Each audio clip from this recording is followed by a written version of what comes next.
In the quest for a better life, many individuals venture abroad, hoping to escape hardship and find happiness.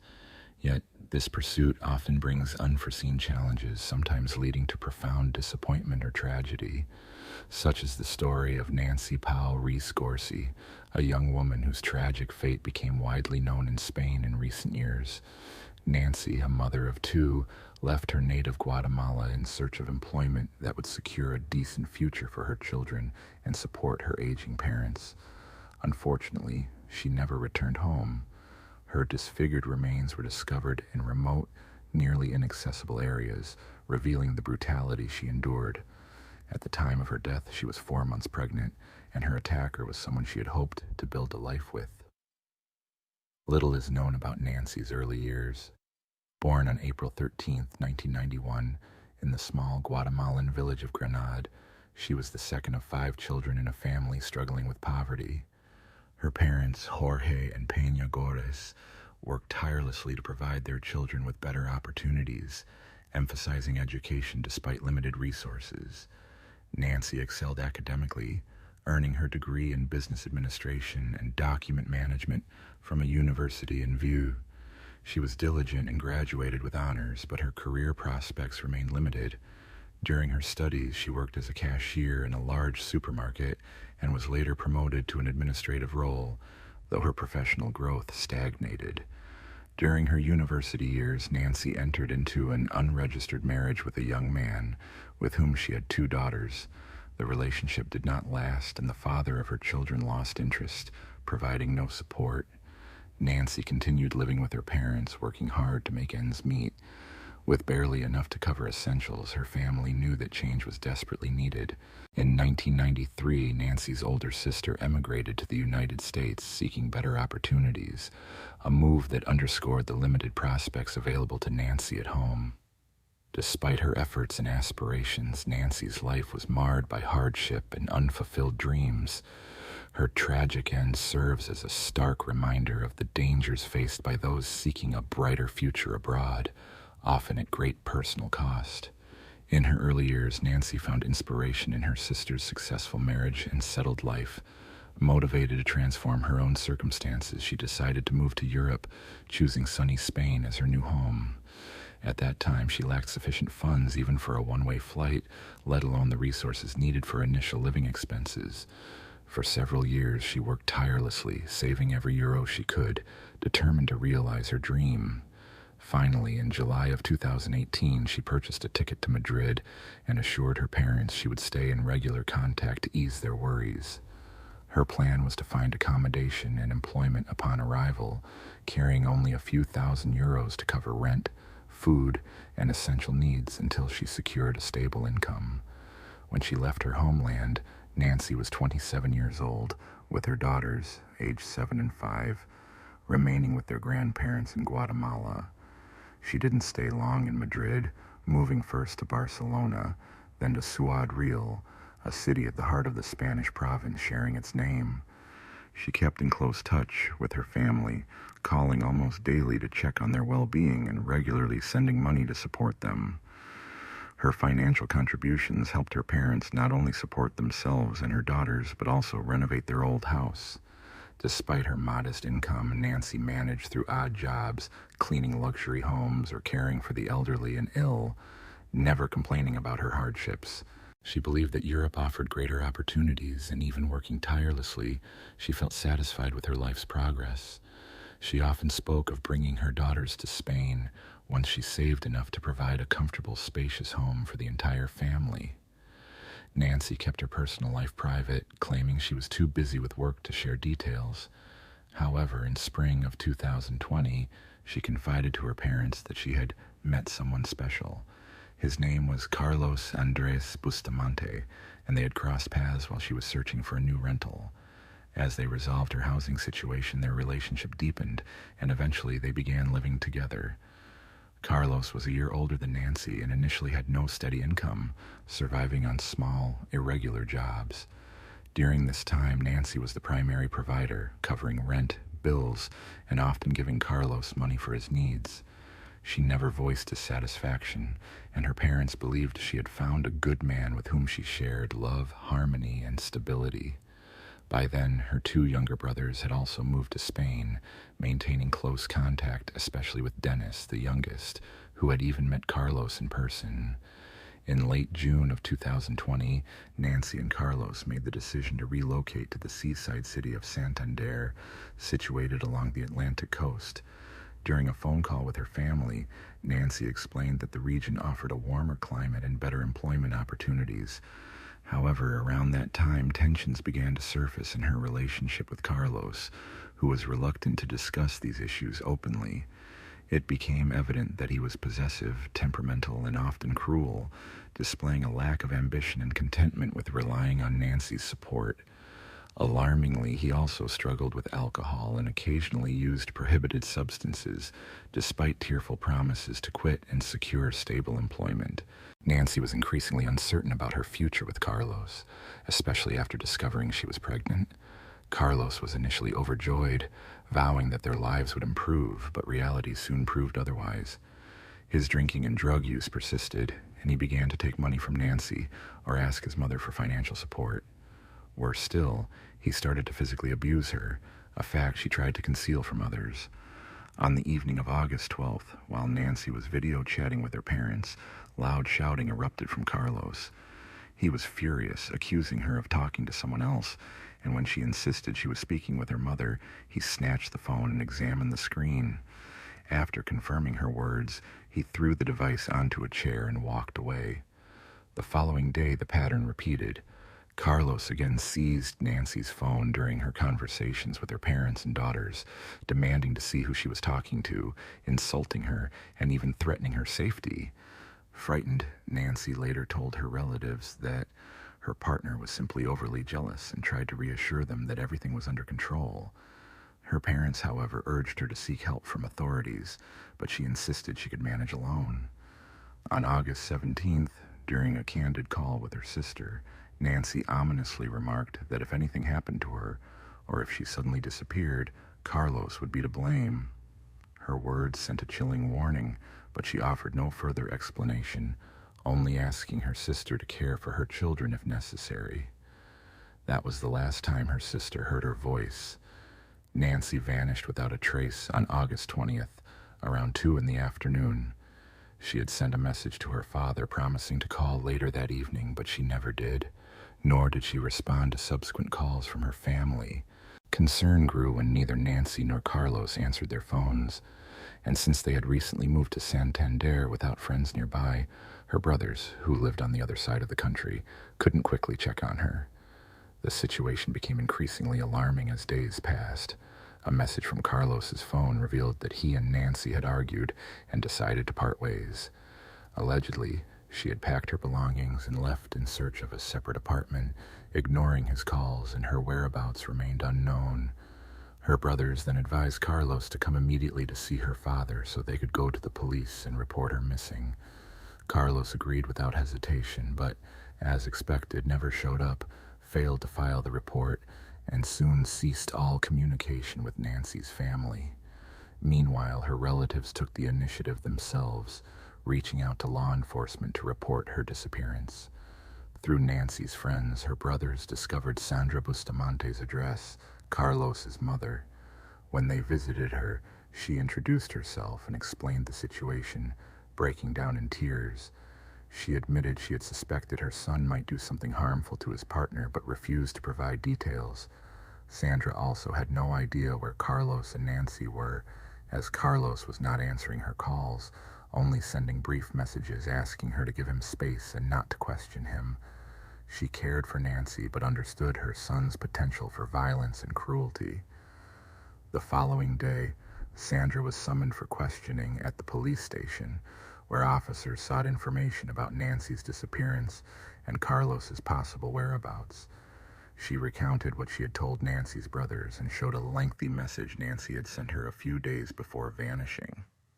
In that message, Nancy begged Sandra not to give Carlos money, regardless of his tearful stories, warning that he would spend it on alcohol and substances, which made him increasingly aggressive. Nancy expressed her fear that his behavior might escalate, and she believed it was better to end the relationship before anyone got hurt. Further disturbing details emerged. Carlos had multiple prior convictions for causing harm, including an incident when he was just 17, during which he had brutally assaulted his own mother. Though he had received probation at that time, he later served short terms for attacking women he had lived with or attempted to build relationships with. The investigation was still in its early stages, but many troubling facts pointed to the fact that this union was doomed from the start. Besides his violent tendencies, unemployment, substance abuse, and criminal record, Carlos also suffered from uncontrollable outbursts of rage. Nancy's friends revealed additional unsettling insights about her, indicating that her situation was more complex than it initially appeared. Nancy was not simply a housekeeper or caregiver, as she had told her parents, because her work involved far more lucrative activities. Cleaning homes and caring for the elderly would never have generated the substantial income she was sending home each month. The slender, dark-haired woman from Guatemala, with her striking appearance, provided escort services to wealthy Spaniards and visiting foreigners. Her employment was connected to her sudden move to the seaside resort of Santander, where she found more opportunities to earn a living. Carlos was aware of his beloved's profession and initially accepted it, as she supported both of them financially, sparing him the need to seek employment.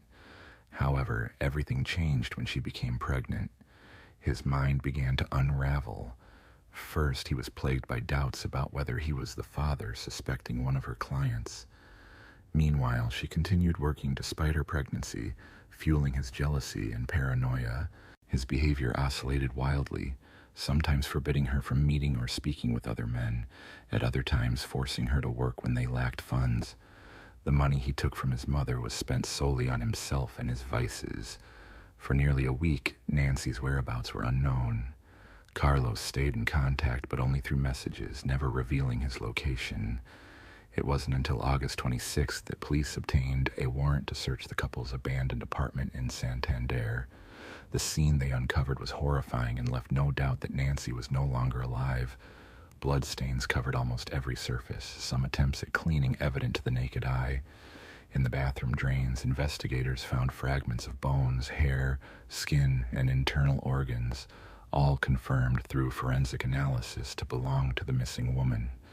Although her remains were not recovered from the apartment, the scene indicated she had been brutally dismembered there and her body parts disposed of elsewhere.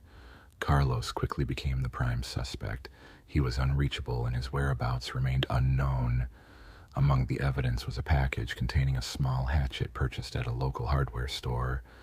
Although the weapon itself was missing, Carlos's fingerprints were found on the package. Security footage showed that on August 20th, he bought the hatchet, along with sturdy rubber gloves and large trash bags at a nearby market. An elderly vendor recognized him from a photo shown to him. The day after the gruesome discovery, Carlos unexpectedly turned himself in at the police station in Madrid. Attempting to deflect suspicion, he reported Nancy missing, but authorities immediately detained him as the main suspect in the brutal crime. On the evening of August 20th, following a heated dispute, he claimed to have had no involvement in what transpired. He insisted that they had argued and parted ways that day, and that he left town in a state of emotional distress, unaware of any subsequent events concerning Nancy. He suggested that someone might have attacked her when she returned to retrieve her belongings. However, his account seemed implausible, especially after police discovered his fingerprints on the packaging of a hatchet. In the days that followed, investigators conducted extensive searches of the surrounding wastelands, sewer systems, and coastline, enlisting divers to aid in the effort. Despite these efforts, no trace of Nancy was found. Authorities then traced Carlos's movements from August 20th to 26th through his mobile phone signals. It emerged that he had spent 3 days traveling along the coast, visiting the cities of Bilbao and Burgos before heading to Madrid. His attempts to conceal his whereabouts appeared evident, yet it seemed unlikely he would travel across the country with a dismembered body. Further investigations led police to scrutinize surveillance footage from Santander. On the evening of August 20th, Carlos was seen walking toward a large natural park. Later that night, he returned to his apartment and then left again, pushing a cart filled with oddly shaped bags. Since the park had limited camera coverage, once Carlos entered the wooded area, he vanished from view. He later reappeared with the same cart, now noticeably lighter, and headed toward railway tracks, beyond which loomed a steep, overgrown cliff. From that vantage point, he returned with the cart significantly emptier, providing authorities with a crucial clue about where the remains might be. It was not until September 16th that bags containing highly decomposed human remains were discovered amidst dense underbrush on the hillside. Forensic analysis confirmed these remains belonged to Nancy Gores, who had been missing for 4 months. The remains were divided into 20 parts and found with a hatchet nearby. Security footage showed that everything Carlos had transported in the cart was recovered, yet Nancy's fetus was absent. As Nancy was pregnant at the time, her unborn child's remains were notably missing from the evidence.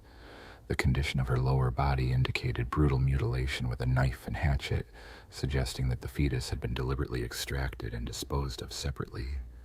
Throughout the investigation, Carlos maintained his innocence, offering inconsistent statements and attempting to shift blame onto an unidentified individual.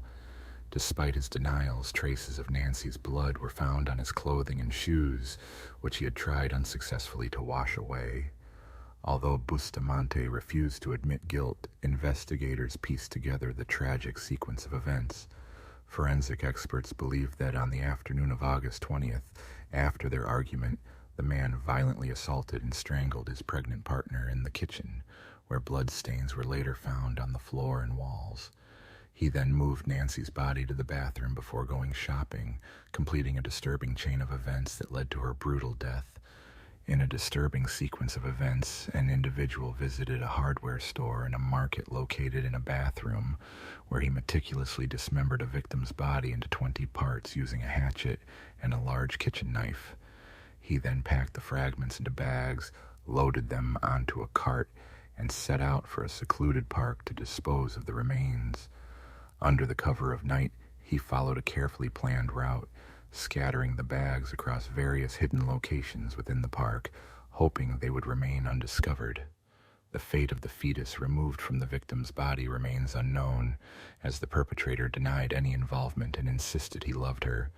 From the moment of the heinous act until his arrest in Madrid, he maintained his innocence. The suspect, Bustamante, survived by stealing money from the victim, which he spent daily in bars across different cities. Law enforcement spent nearly 2 years investigating, gathering evidence and witnesses, before the trial finally commenced in July of 2022. In November of that year, Carlos Bustamante was convicted of intentionally and brutally ending Nancy's life, as well as harming her unborn child, and for the dismemberment and desecration of her body. Many considered the sentence too lenient, as he was sentenced to 25.5 years in prison and ordered to pay 50,000 euros in compensation to the victim's family. This tragic story echoes the biblical account from Genesis, where Cain, driven by jealousy, murdered his brother Abel after God favored Abel's sacrifice over Cain's.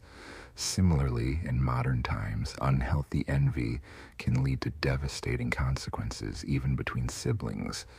In late June of 2010, Donna and Samuel Eckerd faced a heartbreaking ordeal when their 19-year-old son, Sean, went missing. The night before, Sean had argued with his older brother Stanley and left the house abruptly, slamming the door behind him.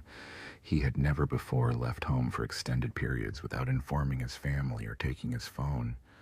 The family was deeply distressed by his disappearance, but an official search only began 24 hours later. Missing person notices with a cheerful photo of Sean, who had blonde hair, were posted at stations, supermarkets, and along streets. Despite 2 days of intensive searching, there were no signs of him. The police faced challenges in their efforts, but relatives, friends, and volunteers formed a team that tirelessly scoured local areas, interviewed passers-by, and retraced Sean's last known route. The investigation intensified as authorities continued to look for clues, determined to find the young man and bring him home. The story of the Erd family begins with Donna and Samuel, who, after experiencing challenges in their previous marriages, found solace in each other's company. They had 6 adult children from earlier unions and eventually settled in San Diego, California, where they rented a spacious family home. Their lives centered around faith and community. They regularly attended church services on weekends, living a quiet, modest, and somewhat reserved lifestyle. A few years after moving in, Donna and Samuel welcomed their first son, Stanley, followed by a second son, Sean. Donna dedicated herself entirely to raising her boys, ensuring they grew up surrounded by love and stability. Both children attended a reputable local school, and weekends were consistently spent participating in church activities. As the boys reached adulthood, their older siblings moved away to start their own families. Yet the Eard family remained close-knit, maintaining regular contact and sharing holidays together. Sean was a lively, charismatic boy with a bright personality that naturally drew others to him.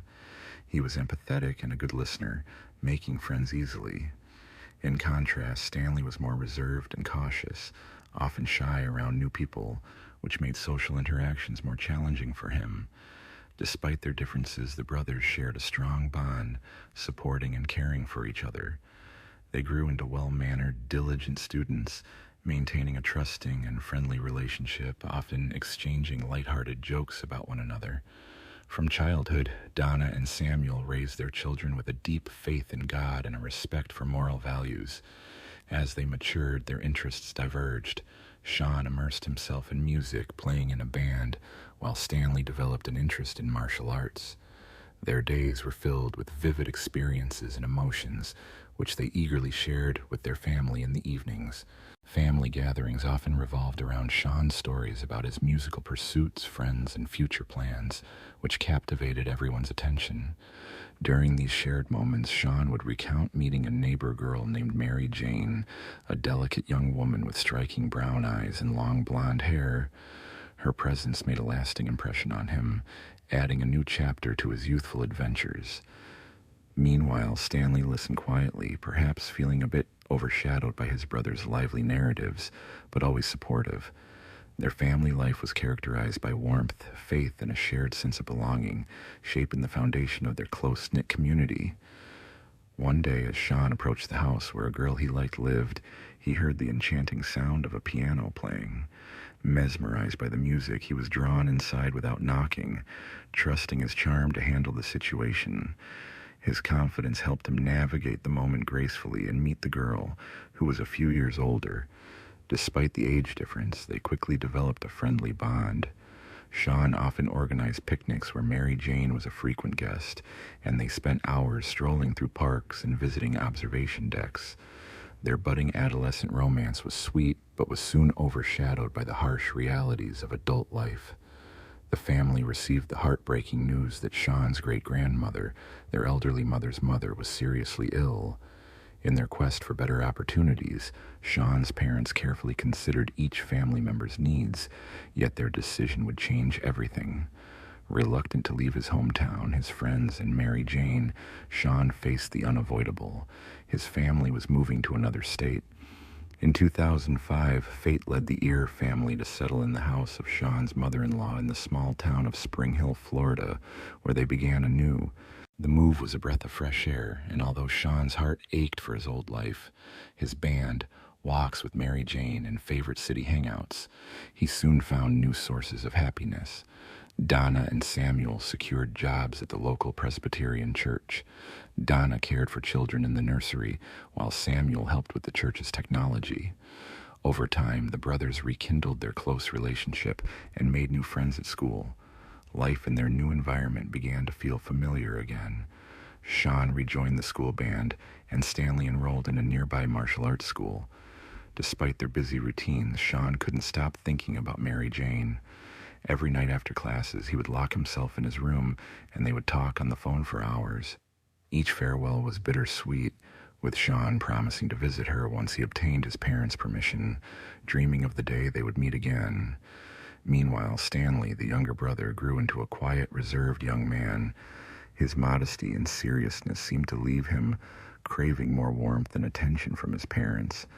In his pursuit of self-expression, he made a series of poor choices that would have serious consequences for the entire family. By May of 2006, he announced his intention to drop out of school to dedicate himself fully to studying martial arts and pursuing his own path. A young man passionate about martial arts found himself drawn into a reckless phase driven by youthful exuberance. His association with a questionable crowd led him into petty theft and experimentation with illegal substances.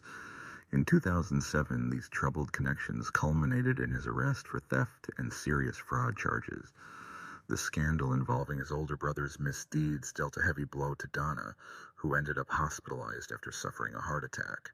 Fortunately, a skilled lawyer hired by Jennifer's sister managed to defend him effectively by highlighting the lack of concrete evidence.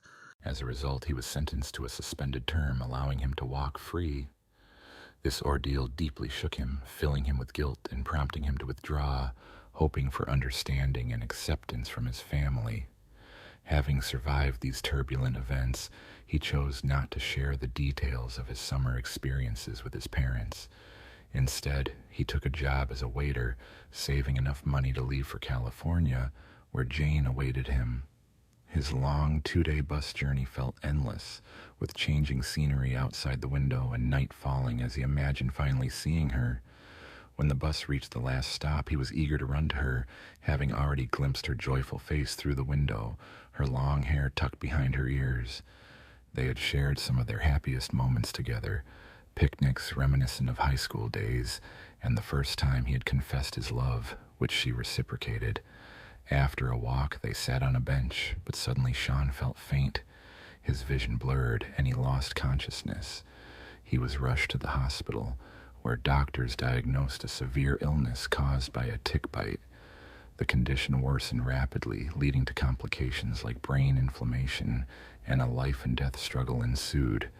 For more than a month, Sean remained in the coma, followed by 6 months of intensive rehabilitation. His recovery was arduous. What seemed like a minor summer bite had turned into a serious health crisis. Jennifer brought him back to Florida, where he faced ongoing therapy, while Mary Jane waited anxiously, their only contact being through phone calls. A series of health issues and unforeseen illnesses brought the family closer together. Donna dedicated herself tirelessly to restoring her son's health, carefully managing his diet and exercise. Her diligent care eventually led to Sean's full recovery, but it also stirred feelings of resentment within Stanley, who struggled with the changes and the impact of his brother's illness on their family dynamic. After years of harboring feelings of frustration and jealousy, Sean gradually regained his composure and resumed his musical studies. By 2009, he had completed his education and dreamt of reuniting with Mary Jane, hoping to introduce her to his parents as his beloved. However, Stanley's plans for their future were not meant to unfold as he envisioned. Instead, Stanley introduced his brother to his new romantic interest, Samantha, a native of Florida who quickly connected with both brothers. While Stanley fell deeply in love and admired her, Samantha was more captivated by Sean's cheerful and outgoing nature. For a time, Stanley actively pursued her, and her acceptance of his gestures led to several romantic encounters, culminating in a passionate kiss. Stanley felt immense happiness, yet Samantha, who had agreed to be with him, continued to think about Sean. Deciding to express her feelings, Samantha sent Sean a message inviting him for a walk around the city. Sean agreed, and they spent the evening strolling along the waterfront, discussing Stanley and Mary Jane. Sean, however, had no intention of competing for her affections, as he belonged to someone else. Meanwhile, Samantha confided in Stanley, revealing that Sean had been seeing her and that she liked him too. That same evening, Stanley, furious, confronted his brother. Their initial quiet conversation escalated into shouting, and eventually, an unsettling silence fell. Their parents were at home, unaware of the tension, as the brothers often argued loudly enough to be noticed, but not to alarm. The next morning, their mother realized Sean was missing when he didn't answer her calls. Recalling the previous night's argument, she believed he had left after a disagreement. 2 days later, authorities received a chilling call from Jennifer, Sean's sister. The dispatcher heard only a woman's scream and a male moan in the background. Jennifer desperately pleaded for help, claiming that Stanley had harmed Sean and was inside the house with their mother. She reported that their father was lying nearby, devastated over Sean's body, which had been buried since early Saturday morning. When police arrived, they discovered a horrifying scene in the backyard.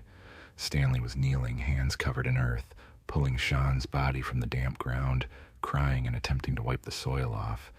What was once a peaceful neighborhood, where neighbors often exchanged greetings, had become the site of a tragic crime. The family, who had once raised 2 sons with love, was now left haunted by the memory of digging in the earth and finding only one of their children. Stanley Eckert was taken into custody on suspicion of intentionally causing his brother's death. During his initial questioning, he insisted that his actions stemmed from a moment of anger rather than any premeditated plan. He admitted that he had struck Sean on the head, which resulted in a fatal injury. Upon checking his brother's pulse and realizing Sean had passed away, Stanley wrapped the body and carried it out through a window to bury it on the lawn behind their house. His words at the inquest, "I buried him after all. That's what you do with dead people," sounded chillingly calculated, more fitting for a cold-blooded perpetrator than a grieving sibling. In his defense, Stanley claimed he acted to protect his mother from the shock of losing her son. He later confessed that he had intended to move Sean's remains elsewhere once his parents were no longer present. During interrogation, Stanley's emotional state was complex. He wept and admitted guilt, yet his tone and words revealed deep-seated resentment. He harshly criticized Sean, blaming him for family troubles and admitting that his rivalry with his brother was fueled by a desire for their mother's and Samantha's affection. On the same day, authorities charged Stanley with second-degree murder, and he was held without bail. 2 days later, forensic examination revealed that Sean's neck bore bruises and rope marks, indicating strangulation, and that his death resulted from a head injury combined with asphyxiation. The case moved forward with a court hearing on February 25, 2011, overseen by District Judge Stephen Rushing. Stanley's parents, Donna and Samuel Eckert, watched tearfully as their son was brought into the courtroom. The trial commenced on April 9, 2013, presided over by District Judge Anthony Toti. The defense, led by attorney Alan Hunter, argued that the incident was a spontaneous fight, not a premeditated act. The prosecution aimed to demonstrate that Stanley had carefully planned the crime. In his closing statement, Hunter emphasized Stanley's attempt to conceal the act, claiming it was motivated by good intentions.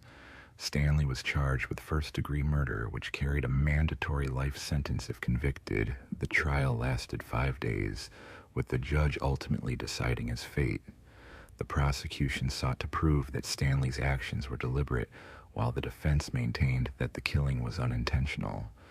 Throughout the proceedings, Stanley consistently maintained that he never intended to cause his brother's death. On the day of the trial, the defendant stood silently as the court clerk announced that he had rejected a plea deal offered by prosecutors, which would have limited his incarceration to 20 years in exchange for admitting guilt to a charge of second-degree murder. Throughout the reading of the verdict, he maintained a stoic expression, while his brother Samuel and their parents, Donna and Samuel, quietly wept. As the jury exited, Samuel's sobs turned into anguished outbursts, and numerous relatives gathered around Donna and Samuel, sharing their grief. The jury concluded that the defendant did not intend to kill 19-year-old Sean, yet they did not fully clear him of responsibility. After roughly 2.5 hours of deliberation, 9 women and 3 men found him guilty of second-degree murder. The jury also believed that Stanley's account of the events that unfolded in the early hours of June 19, 2010, was credible, though they criticized the state's decision to file charges later that day. Samuel Eckert expressed his admiration for Chief Assistant Public Defender Alan Lanter's efforts, stating that his family questioned whether the sentence was appropriate. They filed an appeal against the verdict, but it was ultimately denied. Samuel admitted his confusion over how the jury reached a verdict in such a short time, yet he maintained that their faith remained unshaken. A key fact was never disputed during the trial. After Sean's death, Stanley removed his brother's body from Sean's bedroom window and buried it in a shallow grave in the backyard of their Spring Hill home. 2 days later, Samuel discovered Sean's remains. During closing arguments, Assistant State's Attorney Pete McKeno presented photographs of Sean's body, showing him lying in a fetal position in the grave, covered in dirt. He emphasized that this was a real case, not a fictional story. McKeno pointed out that Stanley, when questioned by detectives on the day Sean's body was found, altered his testimony multiple times, initially claiming ignorance about Sean's death. For 2 days after the funeral, Stanley sent messages from Sean's phone to family members, claiming Sean had traveled to California to stay with his girlfriend, Mary Jane. He also communicated with someone named Samantha, stating that he did not want to speak with her and advising her to pay attention to Stanley. After hours of questioning, Stanley finally admitted that Sean had died during a struggle in their bedroom that morning. He described hearing a snap in Sean's neck as they fell to the floor, then concealed Sean's body to protect their mother, Donna, who had a weak heart. Stanley claimed he intended to tell their father after their mother left on a trip. The prosecution argued that the injuries Stanley caused with his hands constituted murder. They also highlighted testimony about rising tensions over a woman named Samantha and referenced a conversation Stanley had with his brother and a friend in which he allegedly expressed thoughts about killing someone if he ever decided to do so. In a case marked by tragic misjudgment, the victim was struck from behind and then buried in the yard, with the evidence remaining weak and insufficient to definitively establish guilt. During the trial, Alan Lanter explained that a crime involves an act with a deliberate outcome. While he admitted involvement in his brother's death, he insisted he was not the one responsible for causing it.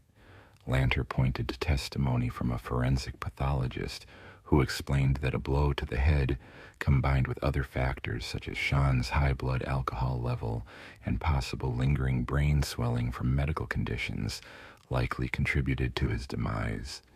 The expert also noted that Sean's head hitting the nightstand during a fall could have been enough to cause his death. Lanter reminded the jury of Donna Erd's testimony, where she described Sean's severe mood swings following a medical condition and mentioned that she considered his death an accident. The jury could have also found Stanley Erd guilty of a lesser charge, such as manslaughter, calling the incident a homicide that might be considered understandable under the circumstances. Lanter urged the jurors not to be swayed by gruesome photographs of Sean's body or by Stanley's poor decision to hide the body in the yard, emphasizing that these details should not distract from the core cause of death. He acknowledged that Stanley Erd did something terrible after Sean's passing, but insisted he was not a murderer. During the final sentencing, emotional tension filled the courtroom as the Erd parents faced the judge. Anthony, the judge, sentenced Stanley Erd to 50 years in prison without the possibility of parole. The parents, devastated, felt as if a single day of tragedy had taken both their sons, one through a senseless act of violence, the other through a brother's misguided actions. Such a brutal loss is beyond what most humans can comprehend. In the biblical story, Cain, the brother who committed murder, was cast out from paradise as punishment, but he chose to eliminate his remorse instead.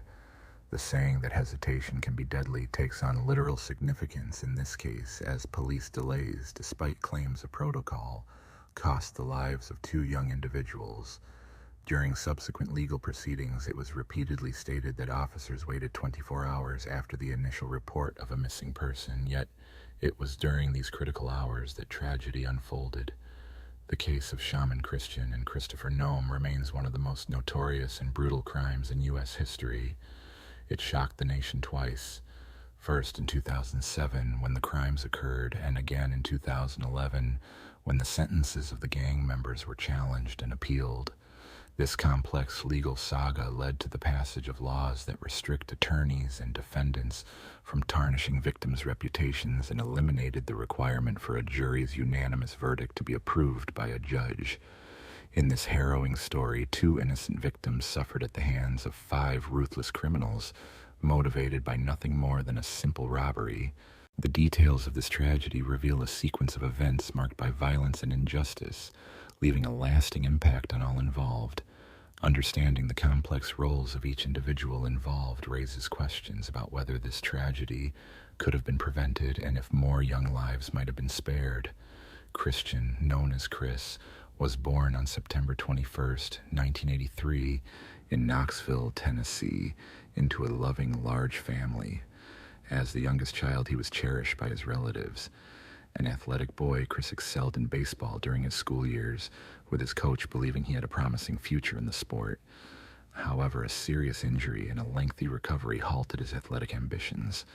Despite this setback, Chris was a talented individual, an accomplished artist, a skilled guitarist, and an avid woodworker.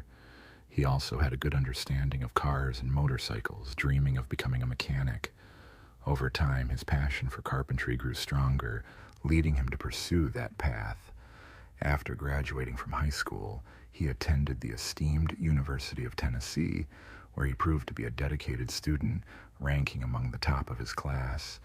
Shaman Gal Christian was born on April 29, 1985, in Kogok, Texas. She was the younger of two children, raised by Dina and Gary Christian. Alongside her older brother Chase, she shared a close and affectionate bond. Dina had faced infertility issues earlier in life, making the birth of her two children a miracle. In 1997, the family moved to Knoxville, Tennessee, where the children attended local schools, and their parents established a modest but successful family business. Dina worked as a psychotherapist from home. Outgoing and kind-hearted, Shannon shared her mother's interest in psychology. After high school, she pursued a sociology degree at the University of Tennessee, working part-time to save for her dream of owning a car. Her family helped her realize this goal on her 21st birthday, contributing toward the purchase of a silver Toyota four-wheel drive vehicle. And in 2006, Shannon and Chris met on the university campus through mutual friends. She was 21 and he was about to turn 23. Their connection was instant, love at first sight, and they quickly became inseparable. Chris introduced Shannon to his parents, expressing his desire to build a future with her. In turn, Shannon introduced Chris to her family, who warmly welcomed him. By October of that year, the families had gathered for a significant dinner, discussing the young couple's deep feelings and their plans to marry after graduation. Everyone was optimistic about the future, unaware of the impending tragedy. The fateful day arrived on January 6th, 2007, when Shannon, Chris, and Christian were invited to a mutual friend's birthday celebration. On that Saturday, Shannon visited a beauty salon to prepare for the event and parked her car in a nearby underground garage where they had planned to meet.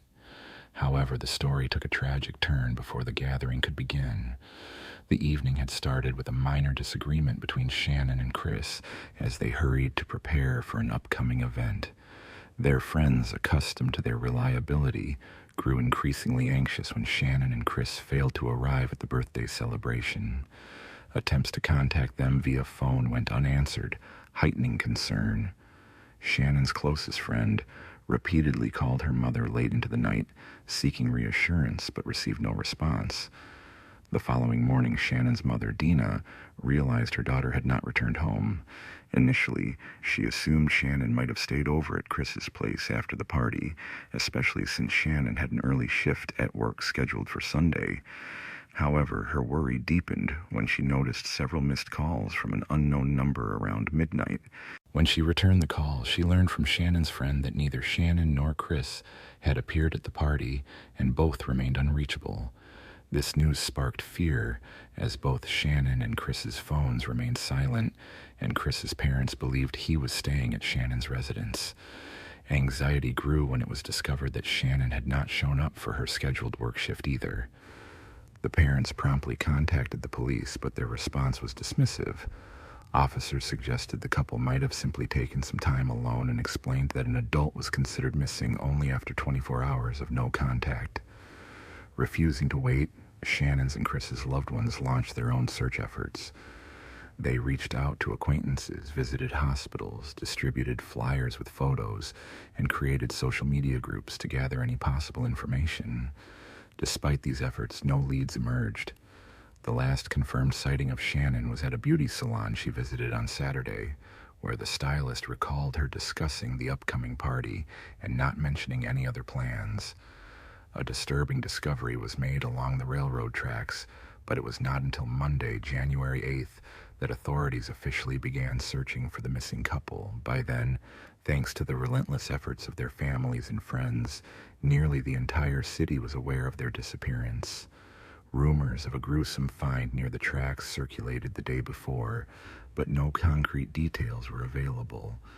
A railroad worker inspecting his designated area uncovered what appeared to be severely damaged human remains on the embankment beside the tracks. The remains were in a horrifying state, bearing multiple injuries, and had been doused with a flammable liquid in an apparent attempt to destroy evidence. Responding officers sealed off the scene and conducted a meticulous investigation, yet they found no significant clues or leads after documenting the area with photographs. The remains were subsequently sent to the morgue for an autopsy aimed at establishing the cause of death and identifying the victim, though the extensive damage and fire effects made recognition challenging. Forensic experts concluded that the body belonged to a young man who had suffered a violent and prolonged assault before his death.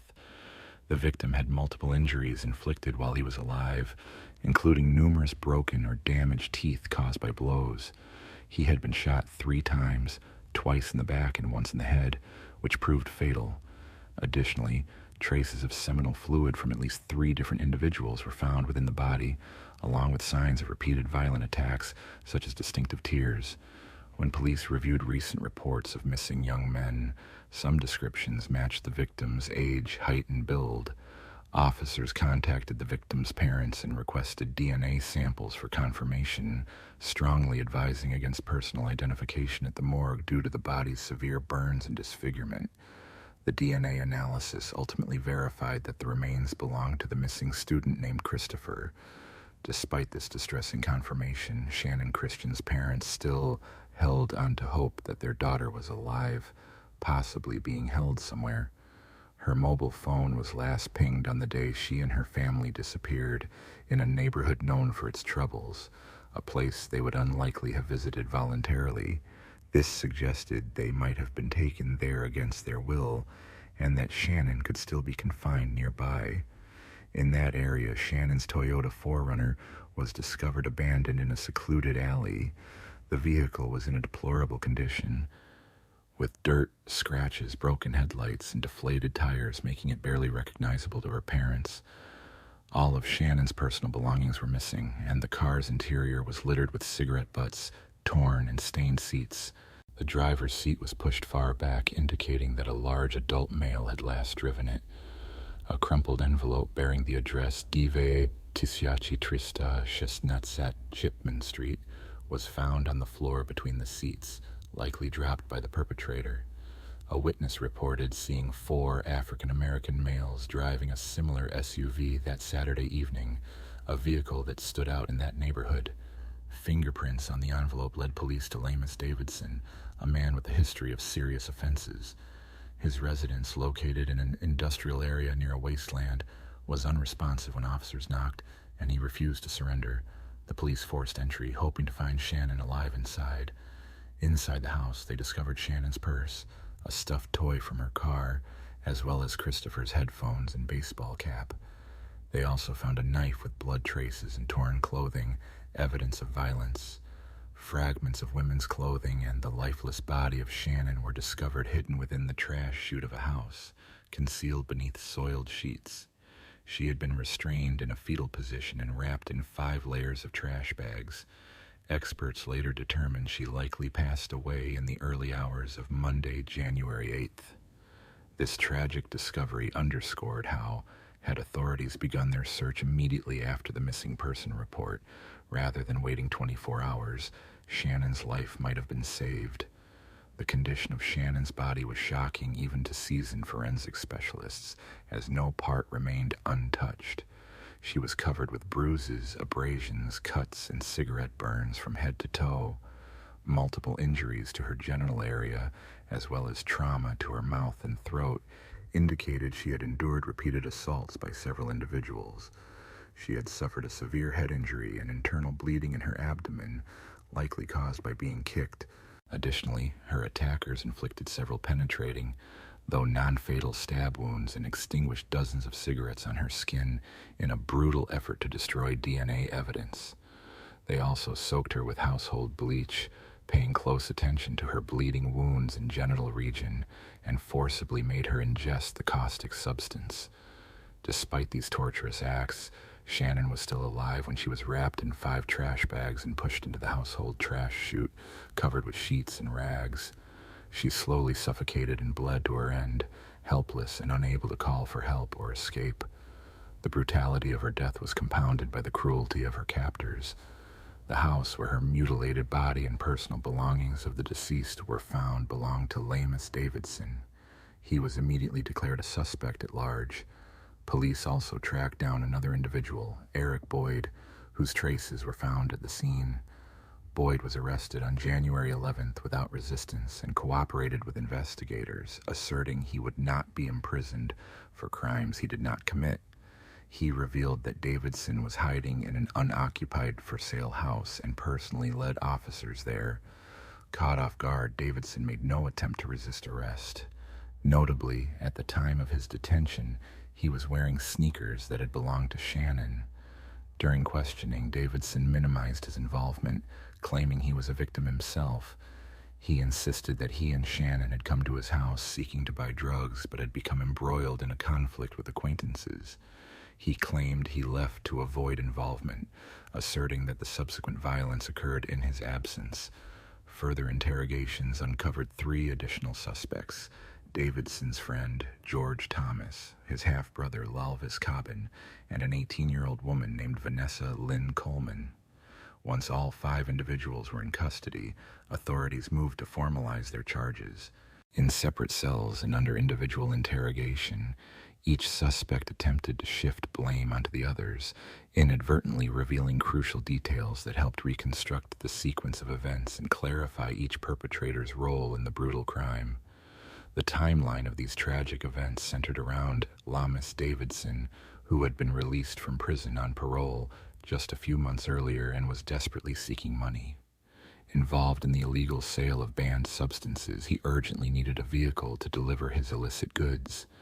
Deciding to steal a car from an underground parking lot known for its minimal surveillance, Davidson and his accomplices headed there.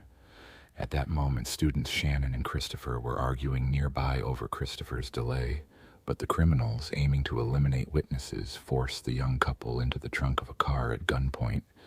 They were taken to Davidson's house, where they endured severe physical abuse and repeated assaults. After midnight, Christopher, barefoot and undressed, was again forced into the trunk and transported to railroad tracks. There, he was ordered to walk on the stones before being shot twice in the back.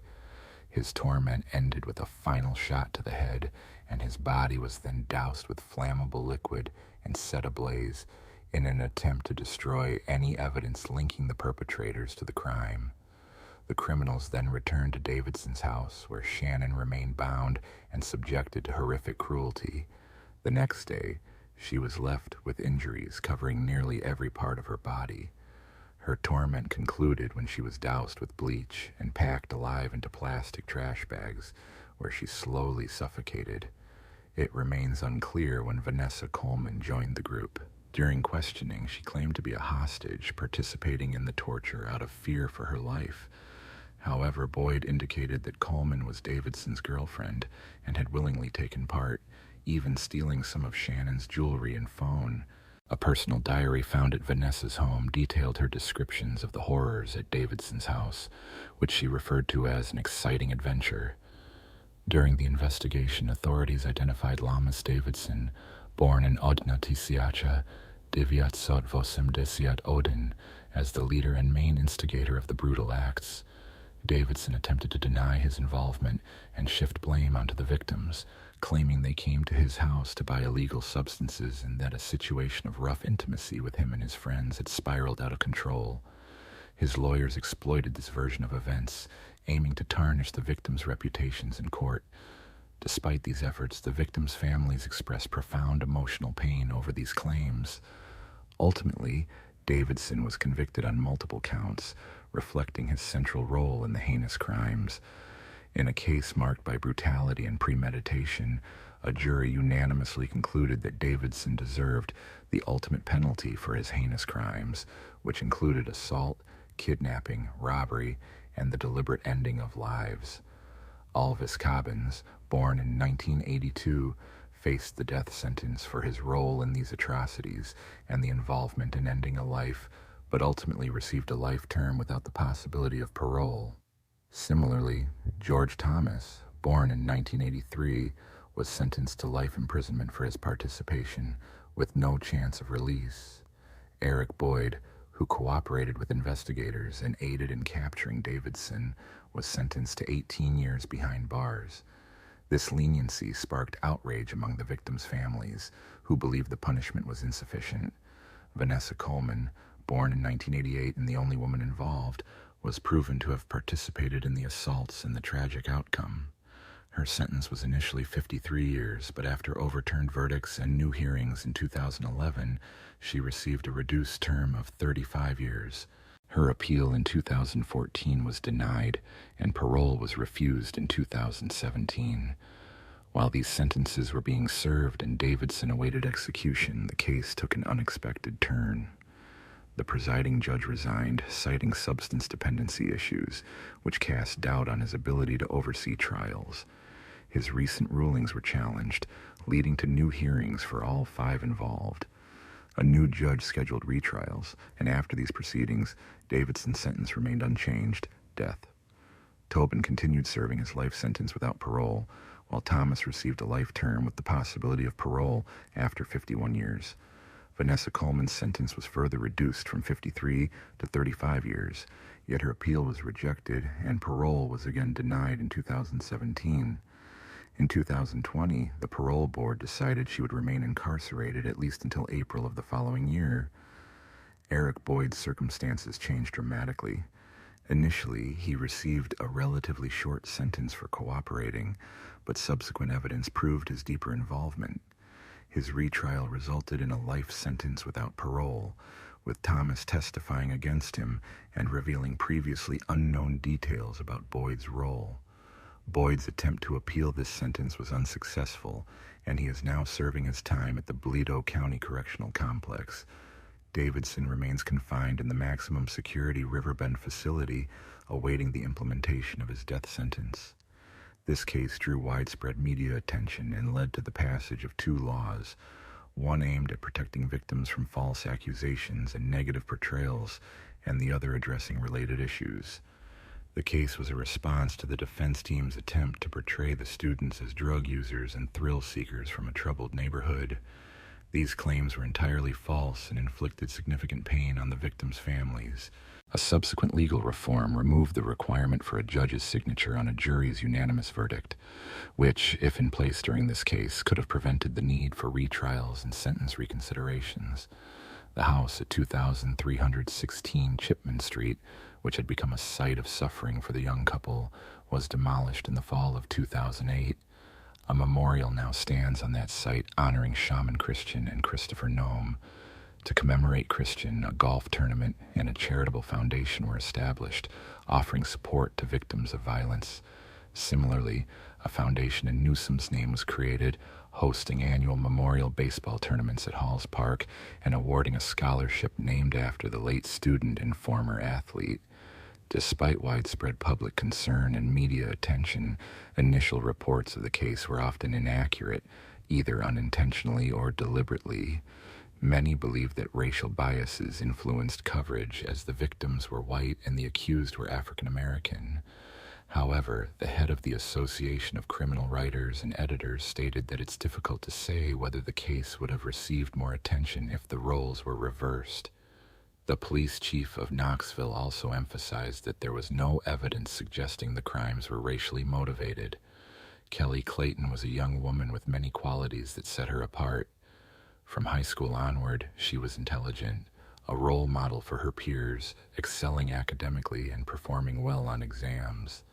Despite her academic success, she appeared effortlessly stylish, with a look that could have easily launched a modeling career had her grades been less impressive. After graduating, she enrolled at a teacher training university to become a chemistry educator, a source of pride for her parents. However, after only a few years, something changed. One day, Kelly took her documents from the university, called her parents, and announced she no longer wished to continue her studies. She felt she was too young to spend her life grading papers and raising unappreciative students. Instead, she wanted to travel and experience life fully. Her parents were deeply upset by her decision and did not speak to her for 6 months, unsure of her new path. If not for a desperate act, Kelly might never have crossed paths with Tom Clayton.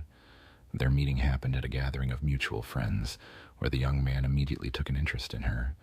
From the very first moments of their acquaintance, Tom began to court Kelly, showing her attention and affection.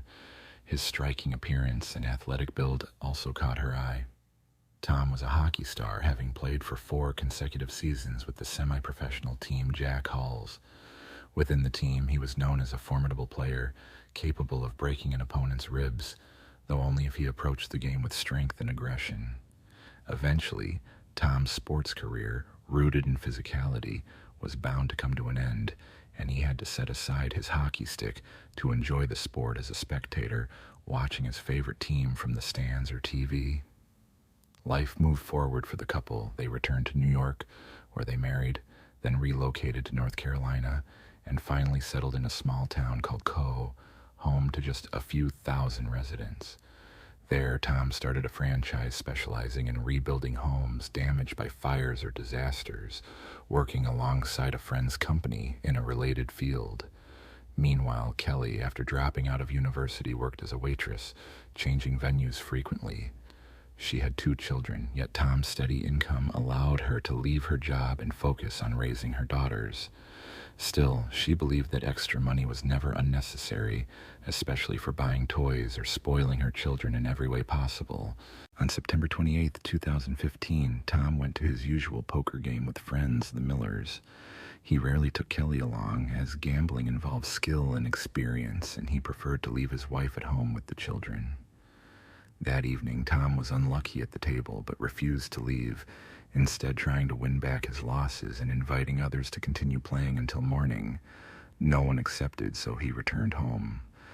What he found there was a horrifying sight. Kelly lay in a pool of blood, badly beaten and seemingly unresponsive. Panic seized him as he searched the house for their children, who were unharmed but terrified. He quickly grabbed his daughters and rushed to a neighbor's house, Derek, to shield them from the gruesome scene. From there, he called the police. When officers arrived, they found Tom kneeling beside his wife, desperately attempting to revive her. Despite his efforts, the paramedics soon confirmed the tragic truth. Kelly had been dead for some time, and nothing could be done to save her. The entire house was soaked in blood, a scene of profound tragedy that left everyone shaken. The scene was set in the bedroom where a violent struggle had clearly taken place. Despite the presence of children in the house at the time, the attacker carried out his assault with brutal determination. Kelly was forcibly pushed down the stairs, evidenced by the damaged banister, and then struck repeatedly on the head with a blunt object until it was certain she was no longer conscious.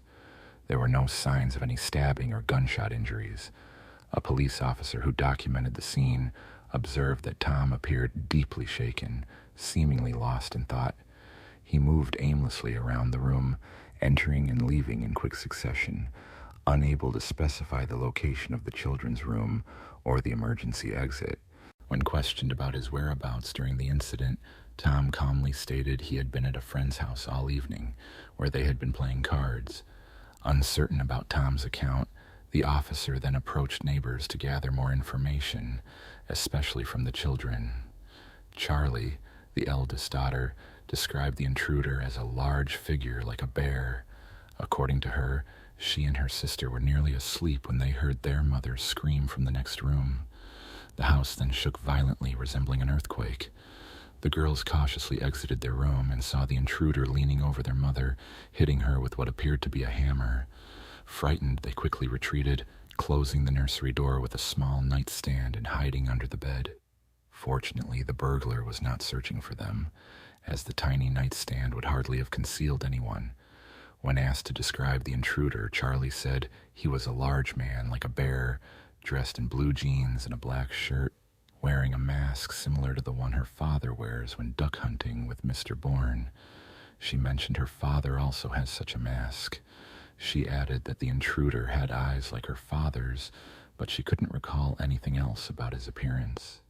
She was so frightened that she only caught a brief glimpse before they ran back inside. The police, however, found no evidence to support the girl's account of a burglar. There were no signs of forced entry through the front or back doors. Yet, the garage gate was open, suggesting the possibility that the intruder entered through there. Interestingly, nothing was stolen from the house. Jewelry lay untouched in a jewelry box, and the safe where Tom stored cash remained undisturbed. The cabinet doors and shelves were all closed, which was unusual for a burglar, who typically rummages through everything. The scene reflected the aftermath of a violent altercation rather than a typical break-in, leaving the officers puzzled about the true nature of the intrusion.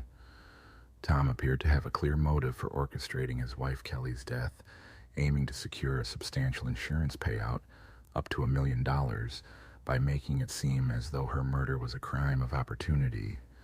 In such cases, perpetrators often take precautions to ensure their loved one's safety beforehand, so that in the event of their death, they can claim the insurance without suspicion. The case seemed straightforward, especially since Kelly's own daughter had described a masked intruder with eyes resembling her father's, and the mask found at the scene matched the description. However, the police discovered no such mask at Tom's house, casting doubt on his involvement. When investigators examined Tom's whereabouts on the night of the crime, they questioned his poker companions. One friend wondered aloud if Tom was truly the culprit, expressing disbelief that he could have committed such an act, especially since Tom was known to work 2 jobs out of love for Kelly and their children. Another friend, less emotionally involved, confirmed that Tom had been with them all evening playing poker until late and insisted that he couldn't have been responsible. Despite these reassurances, suspicions lingered. Laura, a fellow player, recounted an odd incident. During a break, Tom asked her to lend him her phone to call his wife, claiming he had left his in the car. She found it strange that the car was only 10 meters away and that Tom returned outside to make the call. When she checked his call history later, it was empty, suggesting he had deleted the record. Her husband, present at the game, also noticed that Tom was unusually distracted, not paying attention to the game or the other players, but instead sitting with his head bowed over the table, hiding his phone screen. This behavior seemed suspicious, especially since Tom had his phone with him. Further questioning of Kelly's daughter, Charlie, reinforced the suspicion. She reiterated that the masked intruder resembled her father, supporting the theory that Tom was involved. After Tom was detained, Kelly's niece confided that she hadn't told Kelly the full truth earlier. She had suspected Tom's deception from the start, noting that he was not the man he appeared to be. While Tom sometimes showed affection and was capable of caring for the children, the niece believed he was capable of hiding much more beneath his outward demeanor.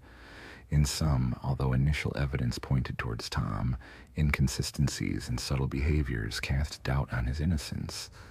The case underscored how appearances can be deceiving and how crucial small details like deleted call records or distracted behavior can reveal hidden truths behind seemingly straightforward motives. At home and at work, he was a completely different person. Kelly once decided to help me by arranging for Tom to take me to my workplace, as she knew I was too young to be on my own. She understood me well and genuinely wanted the best for me. Last summer, I worked for Tom, handling correspondence, registration, and document management. Since I didn't know him well before, our relationship was initially strictly professional. One day, Tom, who had been drinking somewhere, came into the office in a state of intoxication. With no one else present, he confided in me about his personal life. He revealed that his family was essentially a facade. He loved his daughters deeply, but had little regard for his wife, with whom he had long been emotionally disconnected. Over the years, he had engaged in several affairs and even contemplated leaving his wife, but he hesitated, fearing that divorce might leave him without a home or financial security. Some female participants from a poker game that evening confirmed Kelly's niece's account, stating that Tom was not faithful. They mentioned he had maintained romantic relations with 2 women who also played that night. Besides his infidelity, Kelly's 16-year-old niece shared information about another employee of Tom's company, Michael Beard. Michael was responsible for repairs after a fire and was generally competent, but there were recurring issues.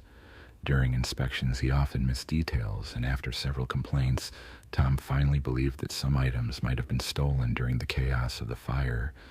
When accusations of theft persisted, Tom had no doubt that Michael was not only restoring structures but also stealing. Additionally, there were reports that Michael sometimes came to work intoxicated. I was present when Michael's thefts were uncovered. Tom was furious and could have dismissed him on the spot. However, he expressed concern about Michael's family and questioned how he could behave so irresponsibly. After firing him, Tom still tried to help Michael by recommending him to other companies.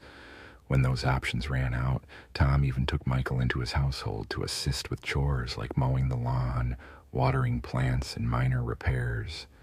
A detective later questioned Michael, who claimed he stole only because his family needed financial support. Throughout everything, Tom was very kind to me and defended me until the end. Yet I realized that I was partly to blame. Tom's wife was a wonderful person. She fed me when I worked there, even though she probably didn't have to. She also gave clothes to my children that her daughters had outgrown. I am deeply grateful for their kindness. Hearing about Kelly's passing fills me with sadness, and I feel a profound sense of loss for her. I was stunned by what I heard, feeling so distressed that I even went to church to pray for her soul, hoping she would find peace in the afterlife. The police found no inconsistencies in Michael's account and released him, but their doubts grew after questioning his wife, Mrs. Beard.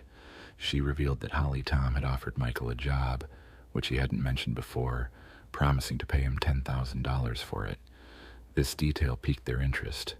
Subsequently, Michael was summoned back to the station, where a lie detector was used to interrogate him. He failed all the questions, indicating he was lying.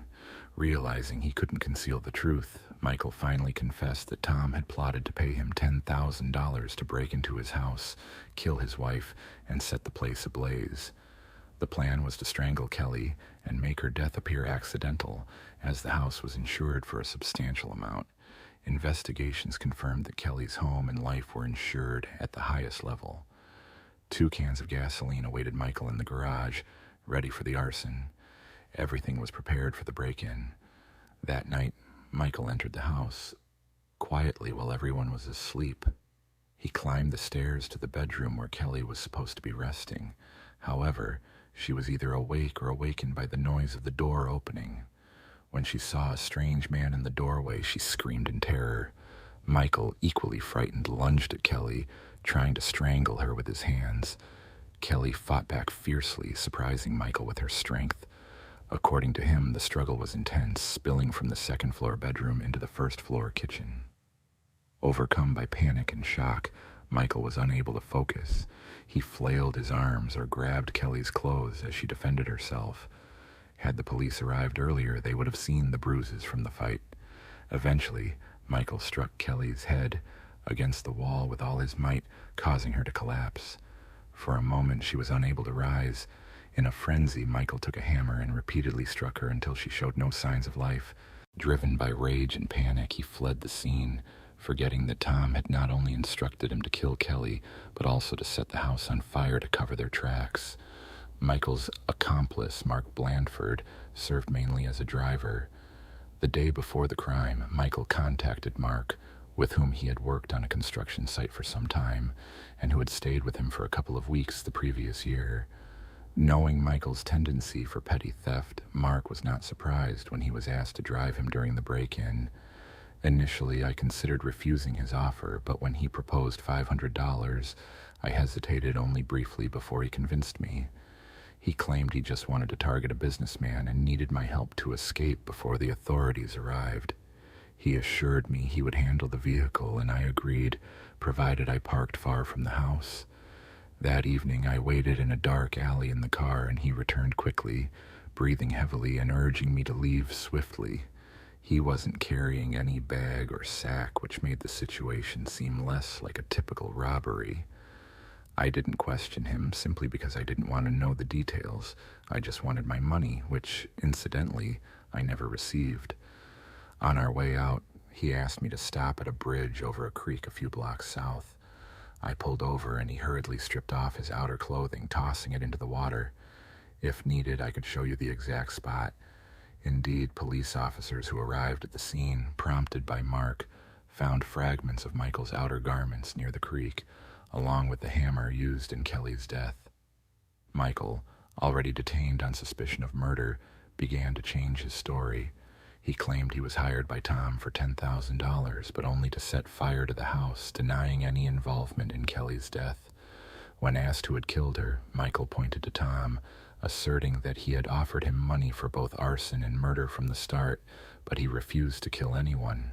He insisted he had nothing to fear and that he had never been willing to commit such an act. Michael said he almost lost his mind upon seeing Kelly's body, realizing Tom was setting him up, which prompted him to flee the scene. He maintained his innocence throughout the interrogation, unaware that Mark had already shown the police where Bird had discarded his belongings, including his clothes and the murder weapon. Forensic analysis confirmed blood stains matching Kelly Clayton's on Michael's clothing and the hammer, providing clear evidence of his involvement. Tom, meanwhile, refused to admit any direct role in ordering the attack on his wife. According to him, Michael knew he had money and was not impoverished, and that Bird's dismissal from his job, coupled with resentment, motivated Bird to rob his house. Kelly was at home that night paying with her life. Proving Tom's conspiracy was complicated, but a woman named Lore, who had been playing poker that evening, revealed to the police that Tom had called her from her cell phone. The authorities requested a transcript of her calls, which confirmed her account, solidifying the case against Tom. On September 28th and 29th, Tom Clayton testified that Michael Bird was the first to face trial, maintaining that he had been hired to set fire to the house solely to collect insurance money. Michael insisted he did not kill Kelly and explained that the blood stains on his clothes resulted from touching a mutilated body, which explained his dirtied appearance. To avoid suspicion, he discarded his belongings, preventing anyone from linking him to Clayton's house that night. His convincing testimony led the jury to deliberate for 7 hours before finding Michael guilty on all charges, sentencing him to life imprisonment. Regarding Tom, investigators uncovered records of communications with Michael, but none explicitly detailed their alleged plan. Efforts to trace his movements through billing records proved inconclusive, as all evidence was circumstantial. The key piece of evidence was the vehicle used by Mark to give Michael a ride. It was registered to Tom's company. On the day of the crime, Tom arrived at his office in his personal Toyota, then moved his vehicle to the company pickup truck, which later transported Michael to the scene and returned the following day. This fact, confirmed during the trial, strongly implicated Tom in orchestrating the crime. After a 6-day trial, the jury concluded that Tom had hired Michael to commit the act. Michael appealed, citing a statement from little Charlie, who said that the mask's eyes and slit resembled her father's. However, the court dismissed the appeal, as the clothing description matched evidence found under the bridge. Ultimately, Tom Clayton and Michael Bird received life sentences, while Mark was convicted of manslaughter and sentenced to 4 years. Kelly's children were placed in the custody of her sister, Kim. Over time, Charlie moved past the tragedy. She occasionally remembers her mother, but refuses to speak about her father, who she will never see again. These events unfolded in 2008 in Auburn, Alabama, USA. Despite 15 years passing, the final chapter in the Lauren Burke case remains unresolved. Lauren Ashley Burke was born on December 30th, 1989 in Marietta, Georgia, to parents James Burke and Vivian Gerson, who later divorced. She had a sister, Jacqueline, and a brother, Chad. After high school, Lauren attended Auburn University, studying graphic design, and was an active member of Delta Gamma sorority, playing lacrosse and engaging actively in campus life. Her friends described her as friendly, intelligent, cheerful, and helpful. While still in high school, Lauren began dating Sean McQuaid, and they continued their relationship through college. Both prioritized their education, but also made future plans together. Tragically, not all her dreams came true. On the morning of March 4th, 2008, Lauren started her day with breakfast at a cafe with Sean. At 11 o'clock, she attended class, then called her father, James, to discuss spring break plans and a dental appointment. After finishing the call, she visited Sean's dormitory, where she stayed until the evening. Late in the evening, around 8 o'clock, Lauren left her friend Sean's room to meet her classmate Michael at the library, where they planned to work on a study project together. As she headed toward her black 2001 Honda Civic parked near the dorm, that was the last time Sean saw her. Soon after, Michael began calling Lauren's cell phone when she failed to arrive, but she didn't answer. Despite his repeated attempts, he eventually heard her voice on the line, where she explained she had simply forgotten about their meeting and then hung up. Approximately an hour later, at 9 o'clock, a Deviatso Ordinatsat call reported an injured girl lying on the road between the Farmville Baptist Church and Route 280 on the 147th freeway. Witnesses had stopped their vehicles, blocking traffic in both directions, as they observed Lauren lying on her back in the middle of the road, breathing slowly and shallowly. Her body bore numerous wounds, and she was only wearing socks. When police arrived at 9:12, Lauren was already unconscious. Paramedics soon arrived, and as they prepared to transport her into the ambulance, her pulse was barely detectable. By 9:35, she was taken to East Alabama Medical Center, where doctors began urgent efforts to save her life. Meanwhile, at 9:27, dispatchers received multiple reports of a car fire on the Auburn University campus. Firefighters and police responded immediately to the scene. Unable to locate the owner among the gathered students, authorities checked the vehicle's license plates and identified the owner as James Burke, a resident of Georgia and Lauren's father. Police contacted him by phone and confirmed that the burned vehicle belonged to Lauren, who attended Auburn University. James, hearing this, immediately asked about his daughter's condition, but officers had no information on her whereabouts and assured him that no one was inside the wrecked car. After the call, James began trying to reach Lauren on her cell, but she didn't answer. Growing more anxious, he contacted friends he knew, but none had any details. Desperate, he then called Lauren's mother, Vivian Gerson, hoping she might have information. Unfortunately, she was equally unaware of Lauren's location or what had transpired that evening. By 9:40, James was left without answers, overwhelmed by concern for his daughter's safety. Vivian learned from her daughter's boyfriend, Sean, that Lauren was missing and her car had been set ablaze. This was how Sean discovered the troubling news. He reached out to mutual acquaintances, trying to find out if anyone had seen Lauren that evening. He learned she had canceled a library appointment, claiming she had simply forgotten about it. However, Sean knew this wasn't true. When Lauren left his place about 2 hours earlier, she had intended to go directly to the library. Meanwhile, family and friends desperately searched for clues about her whereabouts. At East Alabama Medical Center, doctors fought to save Lauren's life after she was brought in unconscious, with no identification or belongings. Despite their efforts, she was declared dead roughly an hour after arrival. The cause was a single gunshot wound. The bullet had pierced both her lungs, and experts determined the gun had been fired just inches from her skin. Authorities quickly linked Lauren's death to the burned-out vehicle found on campus, whose owner was missing. Comparing evidence, investigators confirmed that the victim was Lauren Burke. The following day, March 5th, 2008, her father, James Burke, identified her body after traveling from Atlanta. News of her passing spread rapidly across campus. Auburn University issued a statement urging caution but reassuring students and staff that the campus remained safe. They emphasized there was no evidence of further threats or danger. The Delta Gamma Society also issued a statement describing the incident as an unexpected and troubling crime. They called on members to cooperate fully with investigators as they sought answers. While Lauren's loved ones mourned, police worked tirelessly to uncover who was responsible, how the fire was connected to her death, and whether other students might be at risk. Evidence was collected from the roadside where Lauren was found and from her burned car. Auburn police spokesperson Captain Tom Stower assured the community that every resource was being used to find the perpetrator. He added that Alabama's Governor, Bob Riley, had offered a $10,000 reward for information leading to an arrest. Investigators examined the charred remains of Lauren's vehicle, discovering fragments of burned clothing, her melted digital camera, and the car's manual. A .38 caliber bullet was recovered from beneath the front seat, suggesting the interior was the crime scene and that the fire was an attempt to destroy evidence. Detectives interviewed Lauren's family, friends, and her boyfriend. None could identify anyone who might have wished her harm or had the means to do so. Prior to her death, Lauren had been in her dorm, and searches of Sean's room yielded no clues linking him to the crime. Further inquiries revealed that when Lauren answered Michael's phone, someone she was supposed to meet at the library, he heard a noise resembling a moving vehicle.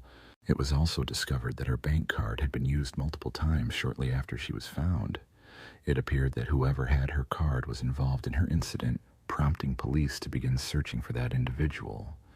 Yet, less than 3 days after Lauren's death, the investigation took an unexpected turn, leaving the community eager for answers. On March 7, 2008, in a Walmart parking lot near Nan, Georgia, about 75 miles from Auburn, a troubling incident unfolded. A man of African descent approached a 72-year-old woman as she was entering her vehicle. He struck her on the head, threatened her, and ordered her into the passenger seat. The attacker then took the wheel himself, attempting to drive away. However, he soon noticed an eyewitness following him, speaking on the phone, which made him reconsider. Fearing police involvement, he re-entered the Walmart lot, exited the stolen vehicle, and hurriedly jumped into a nearby silver Chrysler Sebring before fleeing the scene. A few hours later, law enforcement officers spotted the Chrysler and initiated a high-speed pursuit toward Columbus, West Georgia. The driver refused to stop, endangering other road users, and during the chase, he discarded an object from the window. Police managed to recover a .38 caliber revolver from the roadside. The chase took a dangerous turn when the vehicle suddenly broke down, billowing smoke from beneath the hood. The driver came to an abrupt halt, opened the door, and attempted to escape into the woods. Despite his efforts, officers quickly apprehended him and placed handcuffs on his wrists. The suspect was identified as Courtney Lauro Lockhart, born on October 20th, 1984. His family described him as a cheerful, fun-loving individual until his military service. In 2004, Lockhart was deployed to Iraq, returning in 2005 a changed man. His mother recalled that before his deployment he was always smiling, but afterward he rarely showed happiness. He became increasingly withdrawn, sometimes hiding in closets or under beds. In 2006, Lockhart faced court-martial for assaulting fellow soldiers, using illegal substances, and deserting his unit without permission. He spent 7 months in detention and was dishonorably discharged from the Army. By 2008, Lockhart's behavior had deteriorated further. He stopped showering regularly, ceased visiting his daughter, and became heavily addicted to legal substances. Starting in February, he committed a series of burglaries, typically approaching women from behind in parking lots, threatening them with a firearm, demanding their purses, and attempting to take their vehicles. One such crime resulted in the death of Lauren Burke. His assault spree ended on March 7th after he attacked the elderly woman and failed to evade police during the chase. Following his arrest, Lockhart was taken to the station, where he confessed to kidnapping Lauren Burke and taking her life. The interrogation was recorded, serving as crucial evidence at trial. Police also found Lauren's personal belongings, including her iPod and bank cards, in his vehicle. Lockhart provided a detailed account of the day he abducted Lauren. On Tuesday, March 4th, 2008, he awoke in his silver Chrysler Sebring, having spent the night nearby, parked close to East Alabama Medical Center. Needing money, he drove around Auburn, targeting women, his victims all being female, before ending his drive on the campus of Auburn University, where he parked next to student dormitories and watched the students for several hours. As he sat in his vehicle, he noticed a young woman approaching the car parked nearby. Without hesitation, she opened the door, revealing herself as Lauren. Reacting instinctively, Lockhart quickly pulled out his revolver and approached her from behind, pressing the gun's muzzle against her. He demanded to know how much money she had, but when she remained silent, he forcefully pushed her into the passenger seat and took control of the wheel. Lauren offered no words, only screams of fear, until she finally managed to calm herself and handed him $200 from her purse, pleading for him to let her go. Instead of complying, Lockhart ordered her to remove her clothes at gunpoint, threatening her with harm. Believing that her nudity would discourage her from attempting escape, Lauren obeyed, stripping down to just her socks. Lockhart's motive for forcing her to undress was rooted in his distorted thinking. He believed that without clothes, she would be less inclined to flee. As he drove through Auburn streets, he kept one hand on the wheel and the other holding Lauren at gunpoint. Despite her pleas and attempts to persuade him to abandon his plan, he dismissed her, even promising to help her find employment. During the ride, her phone rang, and Lockhart instructed her to answer and fabricate an excuse to avoid suspicion. It was Michael, whom Lauren was supposed to meet at the library. She lied, claiming she had forgotten about the appointment, and ended the call. Throughout the journey, Lauren continued to try convincing Lockhart to release her, offering her help to overcome his difficulties. As they traveled along Highway 147, she suddenly opened the door, attempting to jump out of the moving vehicle. In that moment, Lockhart claimed he accidentally fired his gun, and the bullet struck Lauren, piercing both her lungs. She also sustained injuries from the fall, but managed to wave at passing drivers before losing consciousness. Lockhart later told investigators that he parked outside a church, watched his car stop beside Lauren lying on the pavement, and realizing police would arrive soon, hurriedly fled. He drove to a gas station, paid with Lauren's bank card, and soaked the interior of the vehicle with gasoline. He then drove to the campus where his Chrysler was parked, abducting Lauren once again. During the drive, fumes from the gasoline made him dizzy, prompting him to roll down the windows for fresh air. Some might wonder why he didn't pour gasoline on Lauren's car at the campus itself, perhaps because he feared a spark or short circuit could ignite the vehicle prematurely, risking his own life. His actions, however, also reflected possible mental health issues or low intelligence, which would be discussed later. While living on campus, Courtney stole $46, an iPod, and Lauren's bank cards from her car before setting the vehicle ablaze and driving away in his Chrysler. He then stopped at a gas station, paying for fuel with Lauren's money, before returning to campus to check if the car had burned completely. Investigators began to scrutinize Lockhart's account, questioning whether his testimony was entirely truthful. They suspected that his claim of forcing Lauren to undress was not to prevent her from fleeing, as he stated, but for a different reason. However, Lauren unexpectedly leapt from the moving vehicle, thwarting his plans.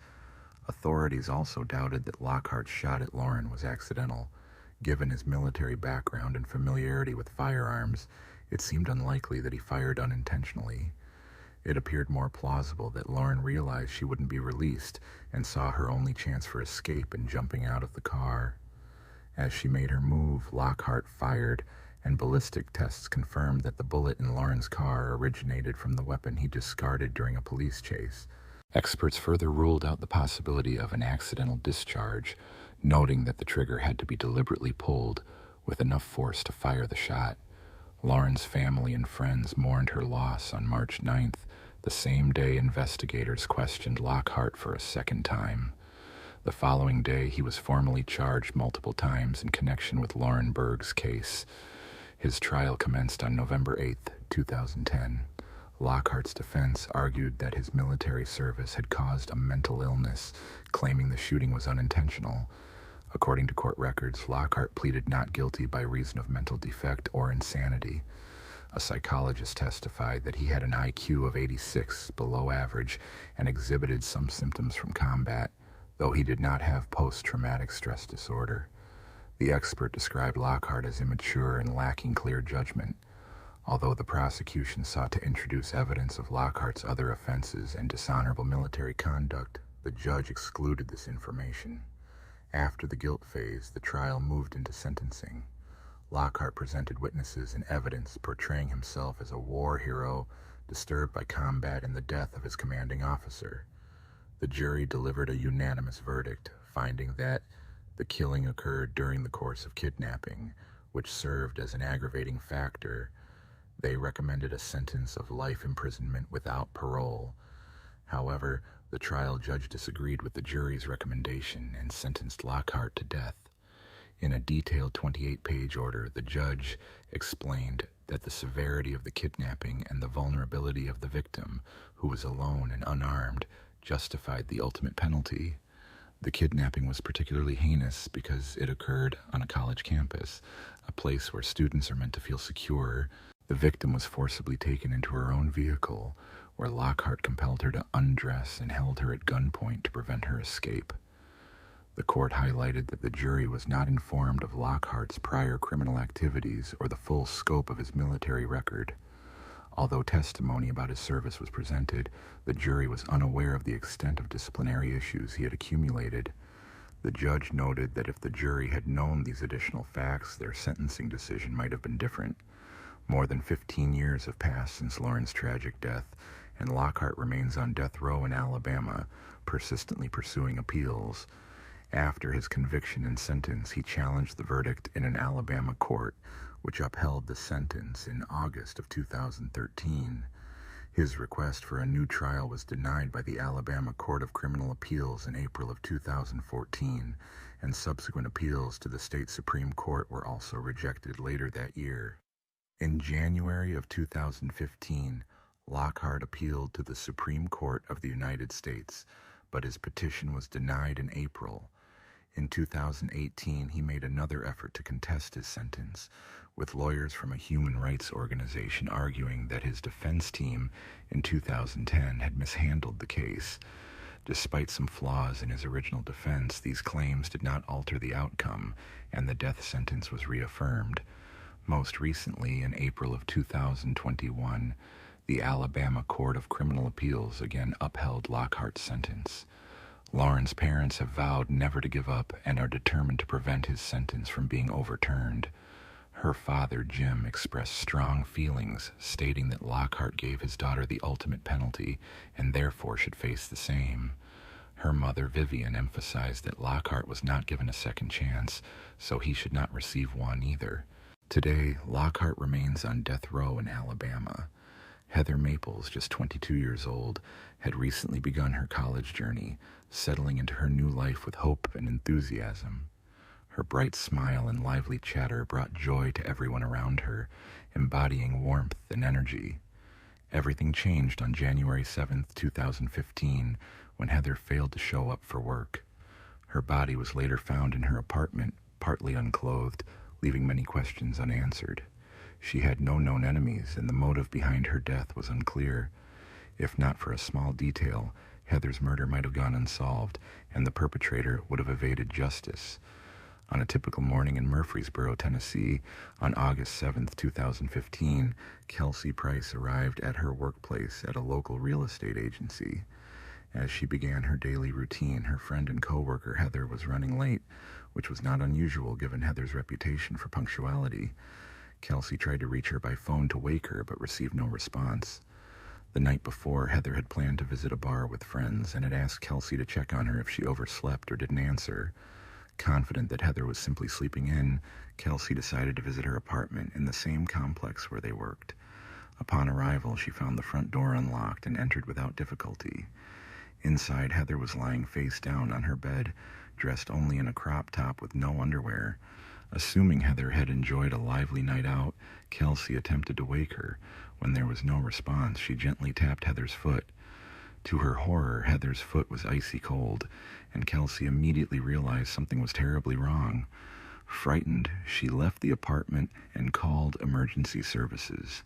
Soon, police and medical responders arrived at the scene. Detective Tommy Massey and the forensic team carefully examined the apartment. Heather was partially undressed, with visible signs of violence on her face. Her hair was soaked in blood, which was also splattered across the walls. It was evident she had been subjected to a brutal assault involving physical blows and torture. The scene was chilling and difficult to process. Detective Massey, who shared Heather's surname with his colleague Detective Maples, recalled the case as a nightmarish experience that left a deep impression. Heather Nicole Maples was born on August 23, 1992, in Ocala, Florida. Her mother often joked that Heather was a hurricane baby, a nickname that suited her energetic and courageous nature. In 2004, Heather's family welcomed her younger brother, Ryan, who was diagnosed with significant developmental delays.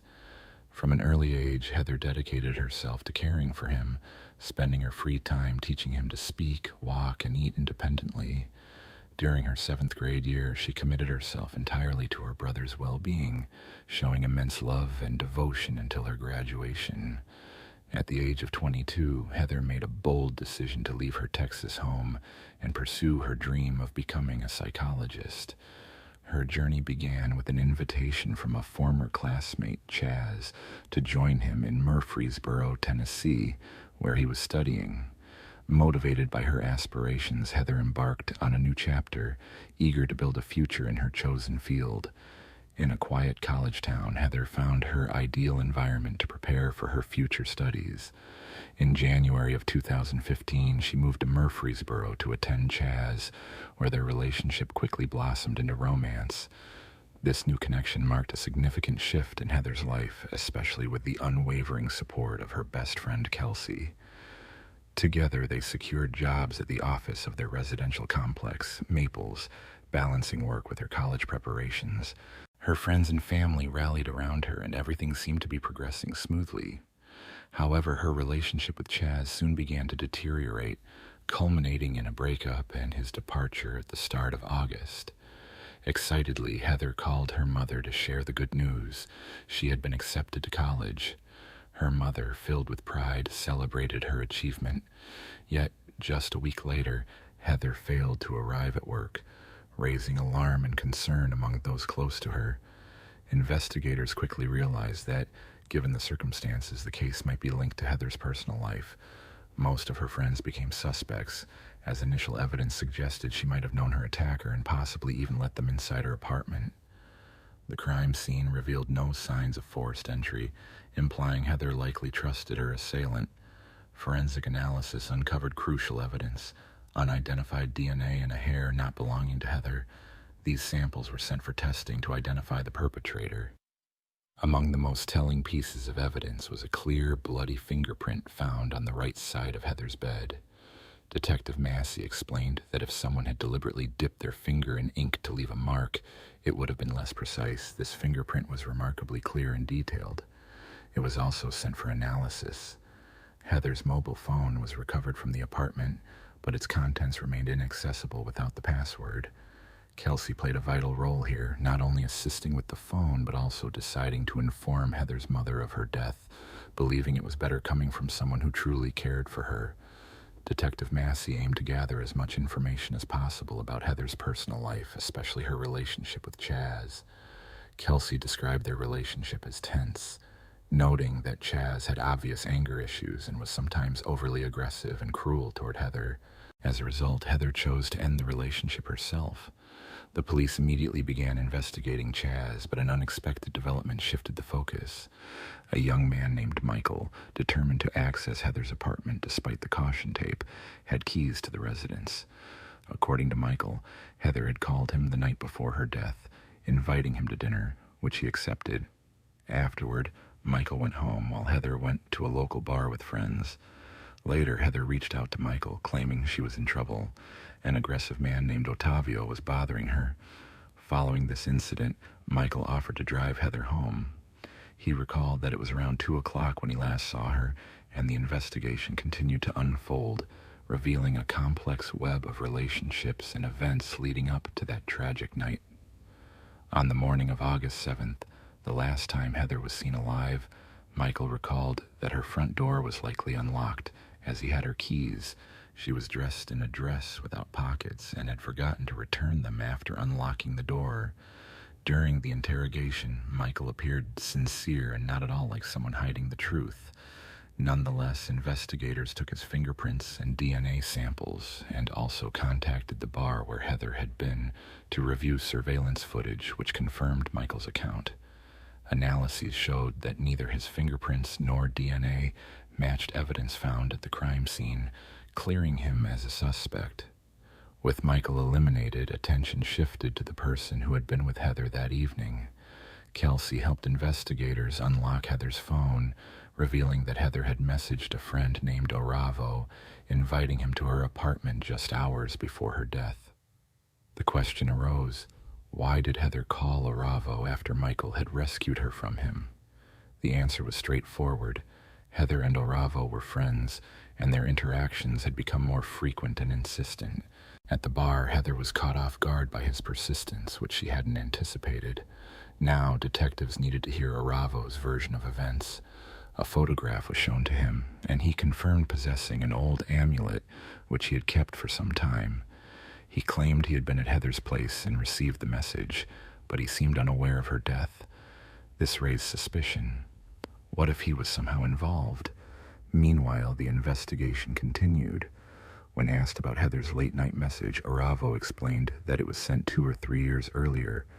Detectives intensified their questioning, employing a rigorous method designed to test even the most resilient suspects. Aravo was visibly shocked by what he learned, and it appeared he genuinely did not know what had happened to Heather. After the interview, he willingly agreed to a DNA test, confident it would prove his innocence. The results confirmed his innocence. The DNA at the scene did not match his. With no clear leads, investigators worked tirelessly, reviewing surveillance footage and examining witness statements. On the 9th day, as Detective Massey was preparing to leave late at night, he received a vital call from a forensic laboratory director. The bloody fingerprint found on Heather's bed belonged to a young man named Brandon Bowling, whose prints were on file from previous employment. This breakthrough prompted Detective Massey to approach the case with renewed caution, aiming to give Brandon a fair opportunity to explain his connection to the scene. On the night in question, Brandon was questioned about his whereabouts, but he initially hesitated, claiming he couldn't recall what had happened. Recognizing signs of deception, the detectives pressed further, and eventually, Brandon admitted he had been at Heather's house. However, he insisted he was not involved in her death. The investigators, suspecting he was hiding something, requested a DNA test, hoping it would clear him if he was innocent. Brandon cooperated, perhaps hoping to be released, but the police decided to proceed without waiting for the results. The fingerprint analysis provided strong evidence, prompting the authorities to seek court approval to access Brandon's phone, which could reveal his movements and communications on the night of the incident. Once granted, investigators uncovered something shocking. The video stored on Brandon Bowling's phone was disturbing even to seasoned detectives. It showed Heather's room, capturing everything from private moments to violent assaults. Heather was still alive when the footage was recorded in February of 2018. Subsequently, Brandon Richmond Bowling pleaded guilty to attacking Heather Maples and was sentenced to 40 years behind bars without the chance for parole. At the sentencing, Heather's mother, Jennifer, delivered a surprising speech. Approaching Bowling's mother in the corridor, she simply embraced her, expressing shared grief over the loss of their children that day. Brandon Bowling never revealed his motives for the attack. This raises questions about his possible reasons, if any, behind his actions. Reflecting on another case, on the early morning of May 25, 1996, Kristen Smart disappeared after being last seen around 2 a.m., adding to the tragic pattern of young lives lost under mysterious circumstances. On a warm night in late May, Kristen Smart, a lively and adventurous young woman, vanished without a trace, sparking a mystery that would endure for decades. Kristen, born on February 20th in Augsburg, West Germany, was the daughter of American military parents and grew up in Stockton, California. Known for her spirited nature and love of life, she graduated from Lincoln High School in 1995 and later enrolled at California Polytechnic State University, initially aiming to study architecture before switching to communication studies, dreaming of becoming a global reporter. That Memorial Day weekend, Kristen left her family a hopeful voicemail, but she never made contact again. On the evening of May 25th, Kristen attended a birthday party off campus. Her friend Margarita Campos, who dropped her off, recalled Kristen appearing somewhat upset for not joining her later that night. Witnesses offered conflicting accounts. Some said Kristen was heavily intoxicated, others claimed she hadn't been drinking, and some suspected she might have been given a drug. Around 2 a.m., fellow student Tim Davis saw Kristen passed out on a neighbor's lawn and with Cheryl Anderson helped her back to her dorm near Hall.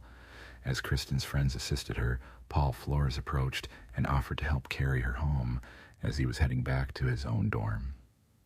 Once they reached the campus, Davis left, but Cheryl noticed Paul's strange behavior. She observed that he made several stops along the way and seemed oddly familiar with Kristen, holding her around the waist while she wrapped her arms around his neck. Paul even suggested Cheryl go ahead as he and Kristen continued their walk. He claimed he had walked her to the intersection near their residence halls around 2:30 in the morning. Despite the initial efforts to ensure Kristen's safe return, she was never seen again. Her disappearance remained unresolved for 20 years, though her name continued to surface in investigations. Numerous leads and items of interest failed to produce concrete results, but her case eventually prompted legislative changes aimed at improving student safety. The enduring mystery of Kristen Smart's fate remains a poignant reminder of the importance of vigilance and community awareness. On May 25, 1996, Kristen Smart disappeared without a trace, and no one has seen or heard from her since. When Sunday arrived, her roommate Denise did not immediately worry, as Kristen might have had plans or unforeseen circumstances, especially since the following day was a holiday. However, her neighbor found this absence unusual and contacted the university police to report Kristen missing. Initially, no formal report was filed, but concern grew, prompting the police to reach out to Kristen's family and the local sheriff's department on May 27th. A few days after her last sighting, the university police inquired whether Kristen had returned home for the weekend, but she had not. The only official record was the missing persons report, filed 3 days after her disappearance. Kristen's roommate, Crystal Calvin, later revealed that none of Kristen's personal belongings were missing, suggesting she might not have returned to her dorm room. Paul Flores became a person of interest because he was the last person known to have seen Kristen. About 5 days after her disappearance, investigators interviewed him. During questioning, Paul claimed they had parted ways at an intersection, but officers quickly noticed a black eye on him. When asked about it, Paul said he had been elbowed during a basketball game, though a friend later contradicted this, insisting the injury existed before the game. Paul admitted he didn't know how he got the black eye, saying he simply woke up with it. A month later, in June, authorities questioned Paul again. This time, he confessed that his previous story was false. He explained that he had injured his eye on the steering wheel of his truck, but when pressed further, he admitted that the story sounded unlikely. He then stated that he had been in his truck around 2 o'clock in the morning, providing a different account of his whereabouts that night. On the morning of May 27, 1996, a man was installing a car radio while preparing to sell his truck. Family lawyer James R. Murphy Jr. later stated that Paul was last seen with Kristen after a party. The injuries he sustained appeared consistent with those caused by a confrontation. Search efforts included calling in cadaver dogs to assist in locating Kristen. On June 29, 1996, specially trained search dogs examined Santa Lucia Hall, each alerting to room 128, where Paul Flores was known to have been. The dogs showed no interest in the room itself, except for a corner of a mattress belonging to Flores, as confirmed by him during questioning. Handler Adela Moros explained that cadaver dogs can detect even the faintest physiological changes associated with human remains. Their reactions during the search strongly suggested the presence of a body in that room. Another handler, Gail Lorak, recalled her boxer Tori repeatedly searching the left side of the room 128, the area used by Flores, indicating she had detected a scent but was still seeking its source. Despite intense investigation, Paul Flores remained the primary suspect, though no formal charges were ever filed. He continued his life without restrictions, living under a cloud of suspicion from 1996 onward. Between 1996 and 2007, investigators pursued numerous leads, including searches of 4 properties owned by Flores' family, all of which proved unfruitful.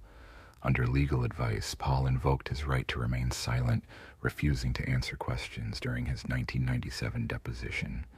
His silence complicated efforts to gather evidence, leaving authorities without concrete proof. Even former Sheriff Ed Williams admitted that closing the case seemed unlikely, as all evidence pointed back to Flores. Frustration grew among investigators, prompting the authorities to consider filing a wrongful death charge, but the court ultimately declined to proceed. Kristen's case remained an active criminal investigation, yet Paul and his family chose not to publicly comment or address the allegations. Rumors persisted, including claims that a roommate, Derek, suggested Paul had joked about Kristen's disappearance, but these remained unverified. 6 years after Kristen went missing, on May 25, 2002, with no remains recovered, Denise Smart expressed a bittersweet sense of closure. Later, Chris Lambert, who was only 8 years old when Kristen vanished, broke the silence. Haunted by the billboard that loomed over his hometown of Royal Grand, Chris questioned why so many years had passed without answers. The enduring mystery of Kristen's disappearance continued to cast a shadow over the community, leaving many to wonder whether justice would ever be fully served. In May, DVA Tiziachi Vosem Nadsat, Chris became deeply absorbed in the case, leaving his job at a musical instrument shop to dedicate himself fully to a podcast focused on uncovering the truth. Despite lacking formal training in law or journalism, his motivation was fueled solely by a desire for answers. He began asking questions, aiming to spark conversations and gather insights from those connected to the case. In 2019, his persistence paid off when he decided to visit the memorial dedicated to Kristen on Shell Beach, coinciding with her birthday, February 20th. Armed with only a cell phone, Chris waited in hopes of finding someone willing to discuss Kristen's story. Fortuitously, he encountered Kristen's mother at the site, which allowed him to speak with her directly. This encounter marked the beginning of a strong relationship between Chris and Kristen's family as they collaborated to bring her story to a broader audience. What initially started as a local project quickly gained momentum, transforming into a widely recognized series that resonated across the nation. To date, the podcast has amassed over 11 million downloads, drawing widespread attention to Kristen Smart's disappearance from the California Polytechnic State University campus. Chris's natural ability to connect with people enabled him to secure interviews with individuals connected to the case, some of whom were hesitant or overlooked by authorities. Throughout his investigation, he uncovered multiple claims and suspicions that had lingered over the years. For example, a former colleague of Paul's mother, Susan, mentioned that she had expressed difficulty sleeping after her husband received a late-night call during the Memorial Day weekend. Additionally, a tenant of Susan's shared that every morning at precisely 4:20, Kristen's absence was felt, hinting at possible overlooked details. These revelations contributed to a deeper understanding of the case, highlighting the importance of persistent inquiry and the power of storytelling in uncovering truths. An alert was triggered from the backyard area, prompting further investigation into the case. During a third interview, an Australian exchange student brought new details to light, suggesting a possible confrontation between Kristen and Paul. According to the student, Kristen was seen defending herself against Paul on the night she went missing. To clarify the many rumors circulating, certain theories were examined. One proposing that Paul sustained a black eye during a struggle with Kristen, another suggesting that Paul's father, Ruben Flores, may have helped conceal the incident, and a third positing that Kristen's remains might have been buried in the Flores family backyard. Adding to the complexity, the investigation uncovered serious allegations against Paul. Over the years, women who knew him through school or work reported his flirtatious behavior and excessive drinking. Several women accused him of inappropriate conduct, with one former girlfriend claiming he threatened her with a butter knife during an argument. In total, 13 women came forward with accusations ranging from harassment to sexual misconduct. Despite multiple attempts, Chris was unable to reach Paul for an interview, hoping to clarify the situation and give Paul a chance to respond to these claims. Paul's family, particularly his sister, denied any contact attempts, asserting that Chris's investigation lacked accuracy. Sheriff Ian Parkinson from the San Luis Obispo County Sheriff's Department praised Chris for his diligent work, noting that the podcast played a crucial role in advancing the case. Parkinson highlighted how public awareness prompted new witnesses to come forward, significantly impacting the investigation. Denise Smart also expressed gratitude, acknowledging that the podcast's airing helped reignite efforts and encouraged authorities to pursue new leads, despite the Flores family's silence. On January 29th of 2020, authorities seized 2 trucks owned by Paul. Subsequently, on February 5th, search warrants were executed at 4 locations, including a residence in Los Angeles. During this operation, Paul was briefly detained. By April 22nd, law enforcement reported that they had recovered significant evidence from Paul's San Pedro home, including substances believed to be date rape drugs and videos suggesting inappropriate conduct with young women. Paul was formally arrested on February 11th, 2021, in Ranchos Palos Verdes on charges related to firearm possession. In March of that year, authorities obtained a warrant to search Ruben Flores' residence, aiming to uncover further evidence in the ongoing investigation. On April 13th, authorities employed cadaver dogs and ground-penetrating radar to investigate the property, leading to the removal of an older model Volkswagen for evidence. Following the search, Paul and his father Ruben were detained by the San Luis Obispo County Sheriff's Department in connection with Kristen's case. Paul faced charges of homicide, while Ruben was accused of being an accessory after the fact. Although Paul may have avoided allegations of sexual misconduct due to the expiration of the statute of limitations, any murder linked to a sexual assault or attempted assault during the crime still results in a first-degree murder charge. In September of 2021, a judge determined there was enough evidence for the case to proceed to trial, initially scheduled for April of the following year. However, the proceedings were postponed and relocated to Monterey County. The trial finally commenced on July 18, 2022, with Paul and Ruben being tried separately before different juries. Despite this, both proceedings featured opening statements that painted a somber picture. Deputy District Attorney Chris Pival described a young life prematurely ended, emphasizing the ongoing mourning of Kristen's family and portraying Paul Flores as a malevolent figure. He pointed to evidence found at Ruben Flores' residence, suggesting both men's involvement in Kristen's disappearance and the disposal of her remains.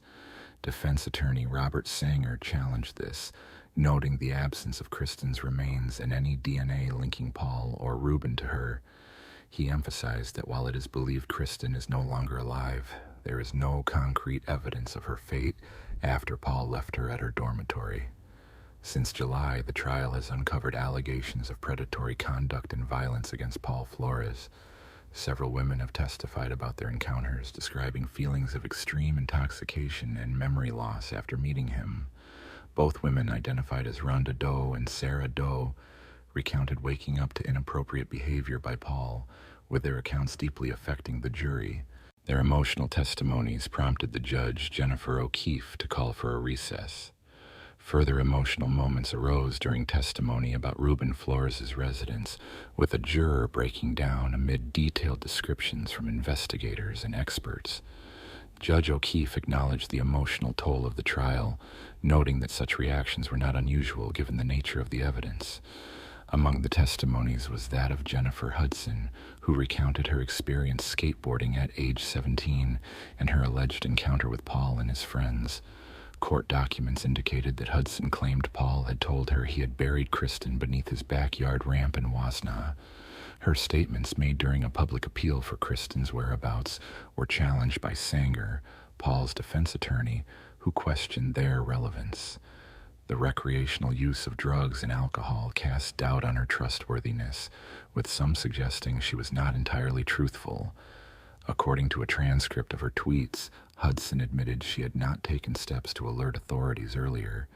She explained she only came forward after the podcast aired publicly, and she also revealed that she had canceled an interview with a detective in DVO Tisiachi Diviat Natsat after meeting the podcast's producer.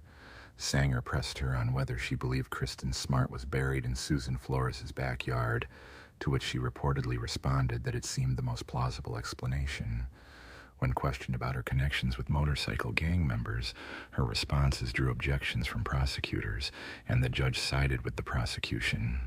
During cross-examination, Pell asked Hudson to clarify a previous statement in which she expressed feeling responsible for the suffering of the Smart family. Hudson replied that had she not been afraid, she would have spoken out sooner. Unexpectedly, Hudson broke down in tears after her testimony, leading to a pause in court proceedings without explanation from the judge. The trial is expected to continue through September of the following year, bringing a sense of closure to the Smart family after decades of searching for the truth. Yet, their grief over losing Kristen remains profound and unending. For other victims connected to Paul Flores, past wounds are being reopened, and for Chris Lambert, the pursuit of justice is finally underway. Kristen Smart's case is no longer just a distant image on a billboard. Her story is now being shared openly, offering a sense of triumph and hope that her killer may soon face justice. Her name is being spoken aloud, and her memory honored as her killer's accountability draws near. Kristen's case symbolizes a turning point, transforming her from a mere face into a story of resilience and justice. Her loved ones can finally find some peace, knowing that her murderer might soon be held responsible. The pain of her loss remains, but her story now serves as a testament to the relentless pursuit of truth and justice. Early psychological and physical traumas can have unpredictable effects on adult behavior. While such experiences sometimes lead individuals to become cruel or destructive, they can also give rise to true monsters. Criminal psychologist Adrian Rain argues that genetic and psychophysical factors can predispose someone to become a remorseless killer, as he detailed in his book Anatomy of Violence. History is filled with serial offenders who endured horrific childhoods, suggesting that trauma can shape some individuals into dangerous offenders. One such case is Sheila Labar, a woman with an angelic appearance who used her charm to lure victims before brutally murdering them. Despite only 2 of her crimes being officially proven in court, criminologists believe she was responsible for many more. To understand her, it's essential to explore whether she was inherently a monster or if her cruelty was a product of her troubled upbringing. Sheila Labar was born in Odna Taisiasha Deviat Sot Piat Desiat Vosum on the 4th of July in the small town of Fort Payne, Alabama. She was the youngest of 3 children, raised alongside her brother and sister, Lynn. Her childhood was marked by difficulties that may have contributed to her later actions, raising questions about the influence of early trauma on her development. Lynn's older sister Sheila grew up in a quiet, picturesque farm surrounded by endless cornfields. Described as an inquisitive, lively girl with a creative spirit, she loved being the center of attention, possessed a charming voice, and had a cute appearance. Had her life taken a different turn, she might have become a renowned actress or singer. Instead, her name later appeared in criminal chronicles, overshadowed by the unimaginable cruelty inflicted by her father, Manuel Bailey, the family patriarch. For many years, Manuel struggled with alcohol addiction, though it was the entire family that bore the brunt of his destructive behavior. His binges transformed him into a beast, prone to abusing his wife and children, insulting, humiliating, and physically assaulting them with whatever was at hand. He would often throw everyone out into the cold night or lock himself inside, leaving his wife, daughters, and sons to spend nights in the barn or out in the fields. One particularly violent episode saw Manuel, once again intoxicated, hurl dishes and objects at his family. His wife tried to shield the children, but a flower pot struck Sheila, the youngest, hitting her head and causing a serious concussion. She bore a lifelong scar on her temple, which she carefully concealed with her hair. Yet, even more harrowing than the physical abuse were the dark secrets hidden within their home. Sheila and Lynn later recalled that Manuel, from an early age, forcibly subjected them to inappropriate acts. Their mother might have suspected what was happening, but the subject was never openly discussed. Despite this nightmare, Sheila excelled in school, dreaming of escaping the farm to seek fame in the big city. She was ambitious and determined, eager to realize her childhood aspirations of becoming an actress or pop singer. With her charisma, a striking appearance, and beautiful voice, she seemed destined for success. At the age of barely 18, Sheila left her parents' home. However, adult life proved more challenging than she had imagined. She lacked the grades to enter university and didn't have the financial means to move to a larger city. She found work as a maid in a hotel where her older sister was already employed. Her striking looks, big blue eyes, a charming smile, and thick long hair attracted much attention from men. Over time, she learned to navigate and manipulate this attention to her advantage. In the late 1970s, Sheila met a young man named Jonathan Baxter, and a romantic relationship blossomed. Jonathan was under 20, but already had a daughter from a previous relationship. After a brief courtship, the couple married, but their union lasted only a few months. The marriage unraveled when Jonathan discovered that his young wife had mistreated his daughter. During his long absences at work, she had engaged in abusive behavior, yet Jonathan chose not to cause scenes or seek explanations. Instead, he simply filed for divorce, removing her and her belongings from his home, determined never to see or hear from her again. Following the separation, Sheila drifted through a series of brief relationships, often relying financially on her partners. Most of these romances lasted only weeks or a couple of months. In the early 1980s, she met Ronnie Jennings, her future second husband. Their passionate, tumultuous relationship quickly led to marriage, and she adopted the double surname Bailey Jennings. Their union was marked by frequent conflicts, infidelity, and heated disputes, yet it endured for more than 3 years. In 1984, after yet another argument, Sheila demanded a divorce.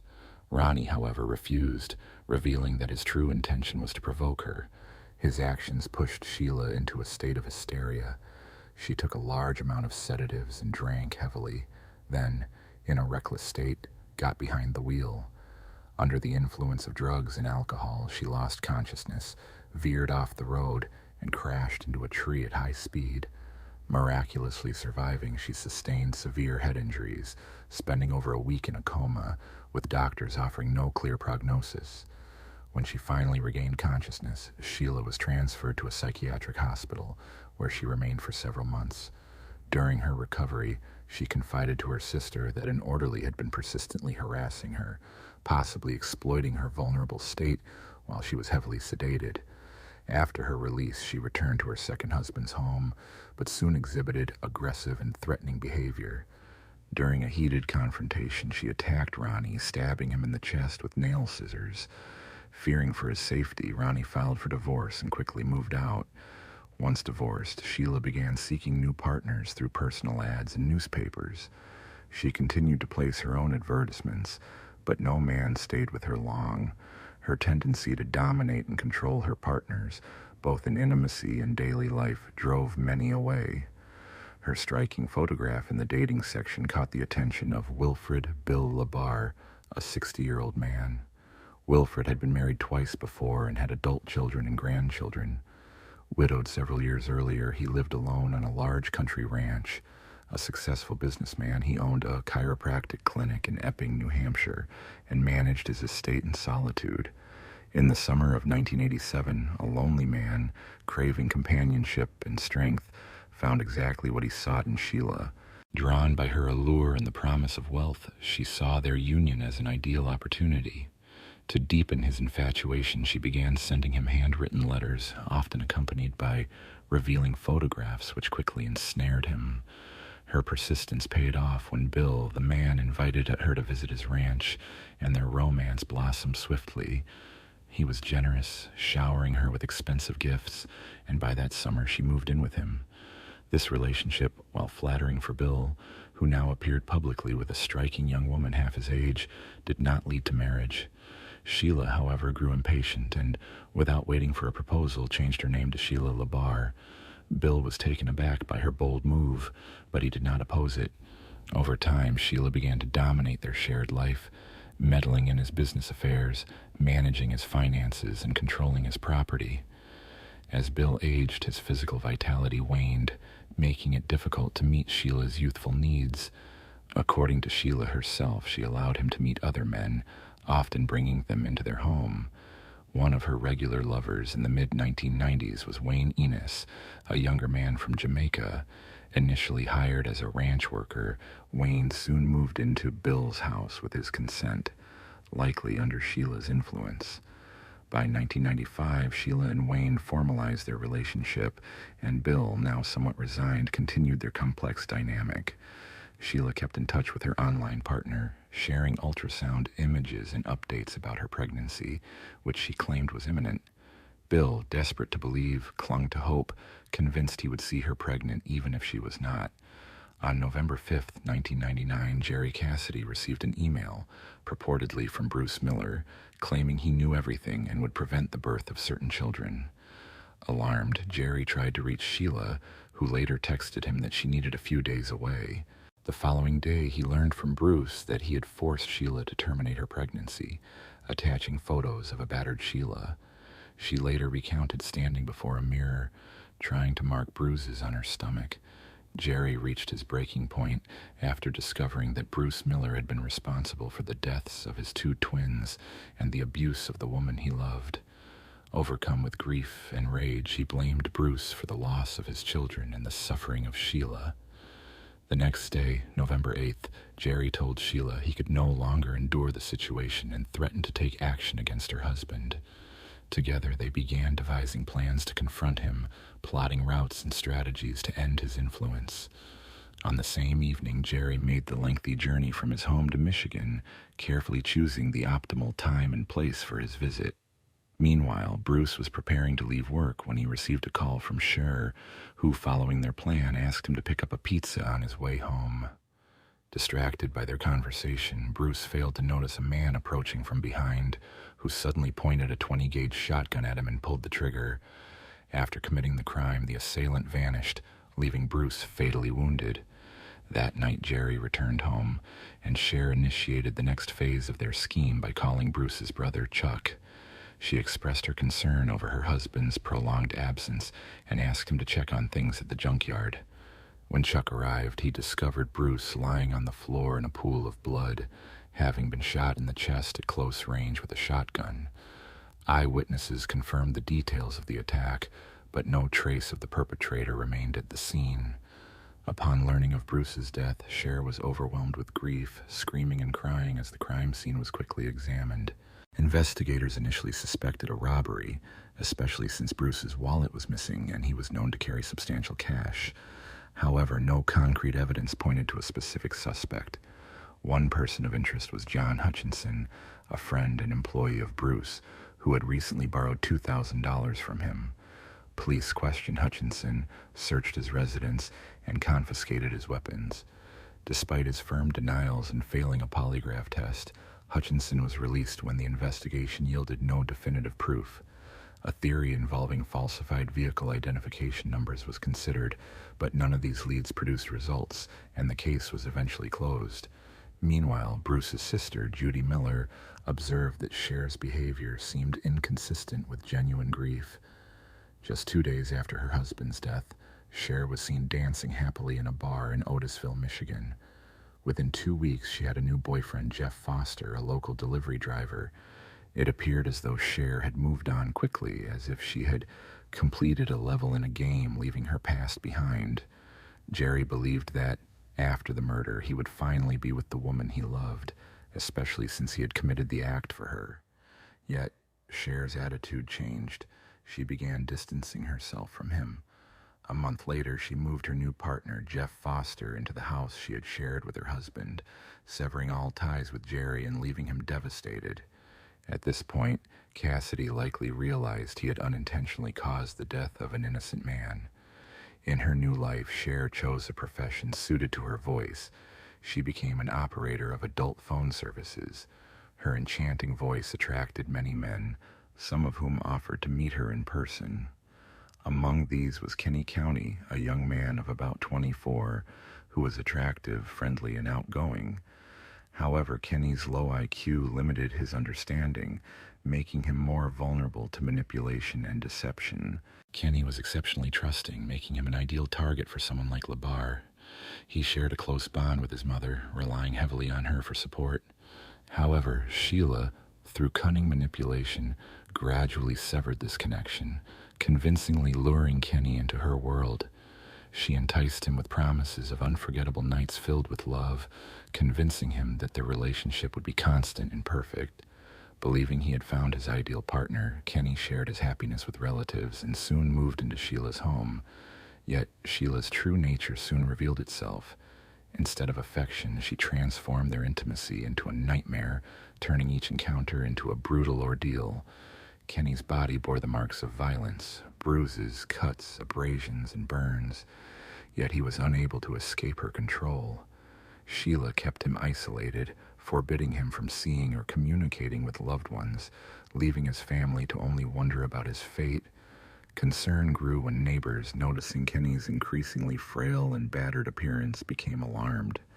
A few days before his disappearance, a local store clerk captured a photo of him on her phone. The image revealed a severely weakened young man with large bruises under his eyes and on his cheeks, and a nose that appeared broken, suggesting he had been subjected to ongoing violence. His shopping cart contained 2 large fuel canisters, which later was understood to be for his own cremation, adding to the disturbing nature of his condition. Store employees, puzzled and frightened by Kenny's appearance, reported him to the police, suspecting domestic abuse. Despite this, Sheila managed to evade charges, and Kenny's contact with his family ceased entirely. When his worried mother visited Labar's residence, the owner responded aggressively, advising her to leave her son alone. Subsequent efforts to reach Kenny were similarly blocked, prompting his family to file a missing persons report, fearing he was being held against his will at a rural property. When authorities arrived at Sheila's house, she claimed Kenny no longer lived there, asserting he had run away after her frequent visits had supposedly caused him fear of his mother. To support her story, Sheila presented an audio recording in which she asked Kenny if his mother had attacked him, and he quietly confirmed. The situation appeared suspicious, and the following day, police secured a search warrant for the estate. Sheila had a history of suspicious activity, and her name was linked to other mysterious cases, raising further concerns about her involvement. The disappearance of Sheila's boyfriend remained a mystery for years, yet she was never questioned, nor was her home ever searched by authorities. When the police finally arrived, they found her house empty of her partner, but nearby outbuildings were engulfed in strange fires. These flames, fueled by improvised materials like mattresses, wooden fragments, and hay, appeared suspicious. One of the bonfires contained what looked like human bones, clearly indicating remains. The police called in forensic experts who documented their findings, but this was only the beginning of what they uncovered. Almost throughout the house, investigators discovered traces of blood, so abundant that it resembled a scene of a brutal massacre. The blood belonged to at least 3 different individuals. The bones burning in the fire were identified as those of Kenny, the missing man. I vividly remember hearing her scream, pleading, "No, Mommy, don't go," moments before the full gravity of what had happened to Bruce, his friends, and family hit me with overwhelming force. They would never see each other again. Bruce was a kind and gentle man, as Cher Miller later described him, emphasizing that he never harmed anyone and only wanted to love and care for her and her children. He had even hoped to adopt her kids, seeking a family. Yet, I ordered him to be killed in 2012. Cher later gave a candid interview on a popular television station, revealing that Bruce was not involved with any criminal groups, nor abusive toward her. She admitted to faking bruises with makeup and creating false ultrasound scans to manipulate Jerry. She claimed her motives weren't financial, but rooted in fear. She feared Bruce discovering her true self, believing it would be easier for him to be killed than to learn the truth. Cher also confessed to knowing about Jerry's struggles with depression and her confidence in manipulating the legal process to her advantage. She believed she could talk her way out of any situation, which led her to reject a plea deal offering 15 years in prison, opting instead for a life sentence. She said that revealing her story publicly was necessary for her to find peace, though she still struggles to face herself, haunted by the memories of her actions. Cher Miller remains incarcerated at the Valley Women's Complex in Michigan, where she is ineligible for parole. Many have described her as unstable and dangerously violent. Wayne Annis, her 3rd husband, claimed she repeatedly pressured him to kill her former partner to seize his property. Despite her defense team's efforts to portray her as mentally ill and in need of treatment, evidence proved she was fully aware of her actions at the time. In July of 2008, she was convicted and sentenced to life imprisonment without the possibility of parole. All her appeals were denied, and she is now serving her sentence at Homestead Correctional Facility in Florida. Meanwhile, during her final sentencing, the judge imposed a 50-year term without parole, leaving the devastated parents of the victim shattered. One tragic day had taken 2 sons from them, a brutal act of violence that defied any reasonable human response. In the biblical story, Cain was banished for killing his brother, but he chose to eliminate the source of his remorse himself. In the summer of 2003, the body of 36-year-old Sabrina Payne was found in a field near Tremont, Illinois. Sabrina, a black woman, was known to support her drug habit through prostitution. She was last seen at her home 2 days before her body was discovered. The initial autopsy was inconclusive, leading some to believe she had overdosed, but one detective suspected otherwise. His suspicions were confirmed when, over the following year, more bodies appeared in Peoria and Tazewell counties. On February 5, 2004, the remains of 36-year-old Barbara Williams were found in a ditch near Edwards, Illinois. She was partially clothed face down in the snow, having been seen alive just hours earlier. The night before her autopsy revealed multiple contusions and abrasions across her body. Toxicology tests showed she had lethal levels of cocaine in her bloodstream. At that stage, authorities hesitated to label her death as a homicide or consider the possibility of a serial perpetrator targeting vulnerable women involved in drug use and prostitution. In October of 2004, 32-year-old Shaka Thomas was reported missing after last being seen by her family in August. Known to occasionally vanish, her prolonged absence eventually led her relatives to file a formal report. Similarly, Shirley ENT-TRP was also reported missing in late summer of that year, having been seen just 3 days prior to her disappearance. Another woman, Tamara Walls, went missing in September after being unaccounted for 3 weeks. All 3 women shared a background as black females with substance dependencies linked to crack, cocaine, and sex work. Meanwhile, 36-year-old Laura Lawler, a mother of 8, disappeared from her residence after leaving with a man and a woman. Her long-term partner searched for her but only learned she had been with a man named Larry.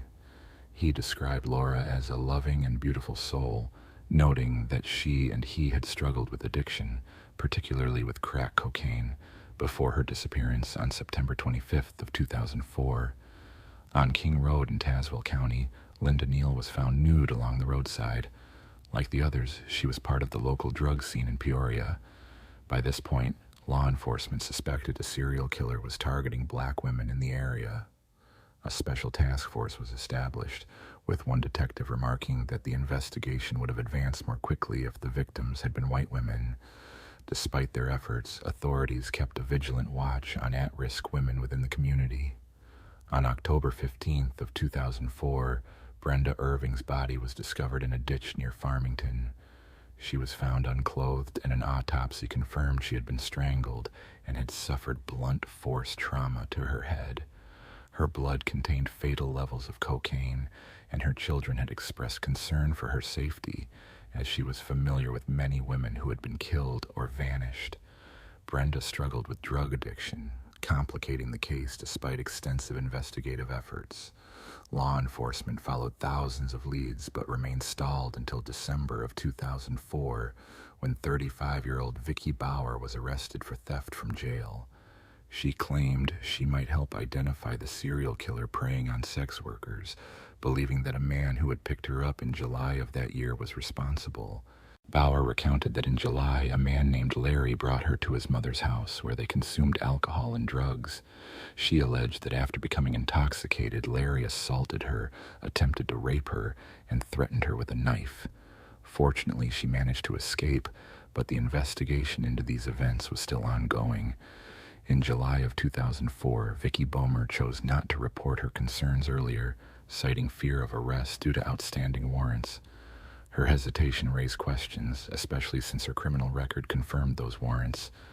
When detectives looked into her case, they also focused on a man named Larry Dean Brie, born in Peoria, Illinois, on July 8, 1966. At the age of 19, Larry had served 2 years in prison for burglary and carjacking.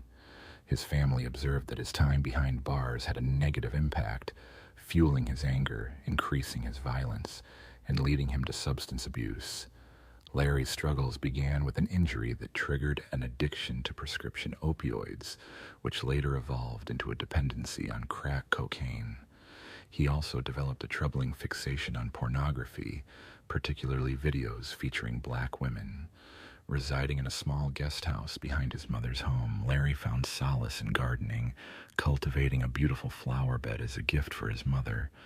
When police arrived at his residence following a tip, they noticed the well-tended garden before arresting Larry for unlawful restraint of Vicky.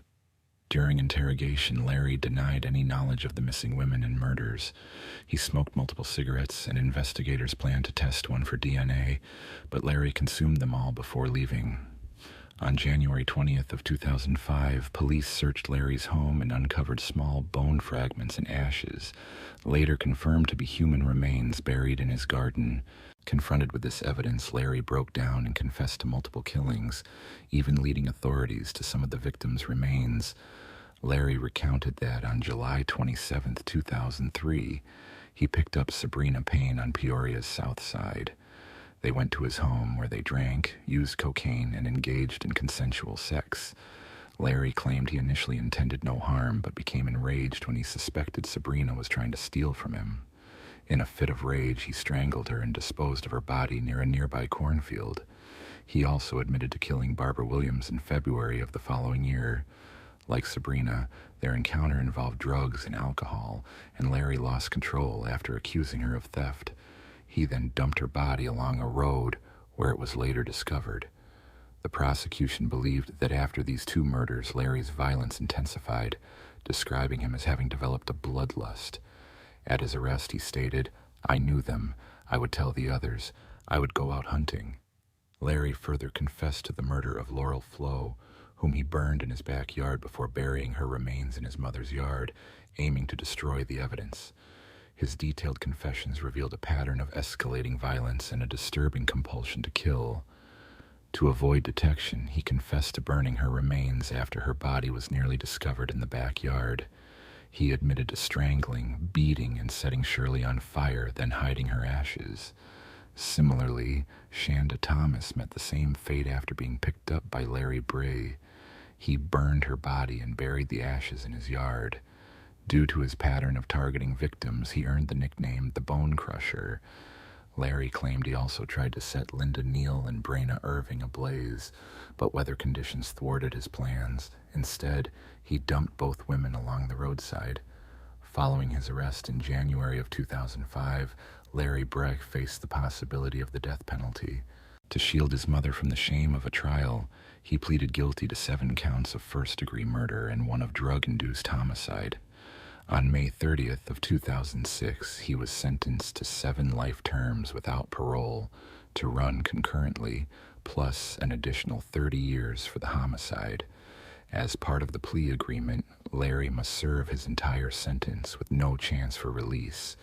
He is currently imprisoned at the Shawnee Correctional Center in Vienna, Illinois, where he will spend his remaining days behind bars.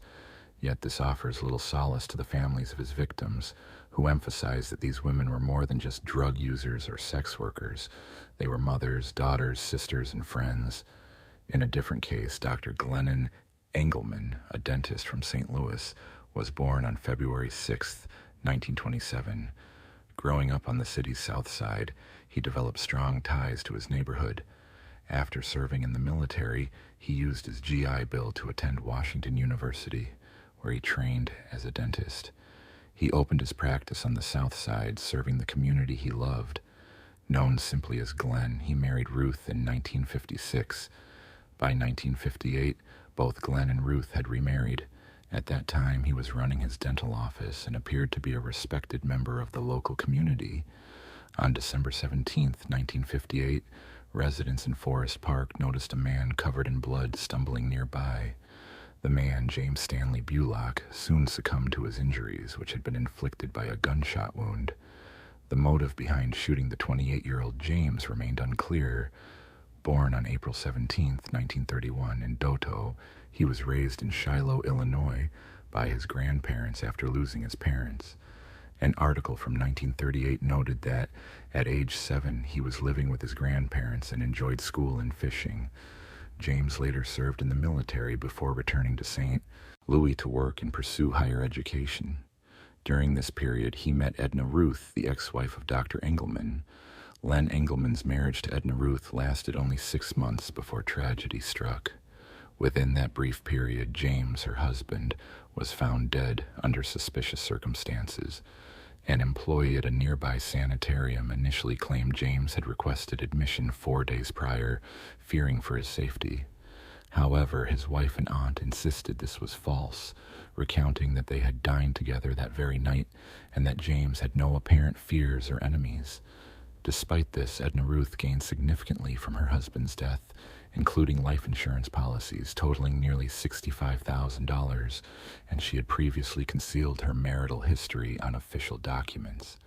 Authorities investigated a local career criminal, then on parole for assault, who lived near Dr. Engelman's office. Although they couldn't link him directly to James's death, they noted his proximity. Both Engelman and Ruth refused polygraph tests and denied involvement, while a patient provided an alibi for the doctor.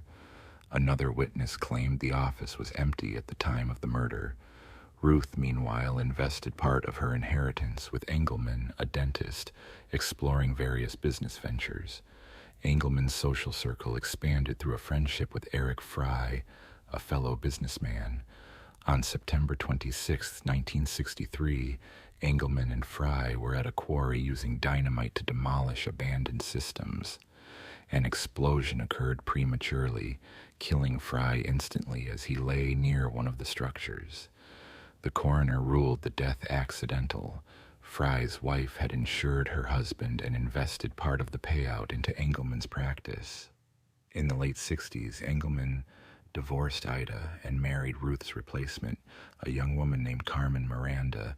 They had a son together, but Ruth remained close to Engelman, especially as he maintained a flirtatious relationship with Carmen, whom he also trained as a dental assistant.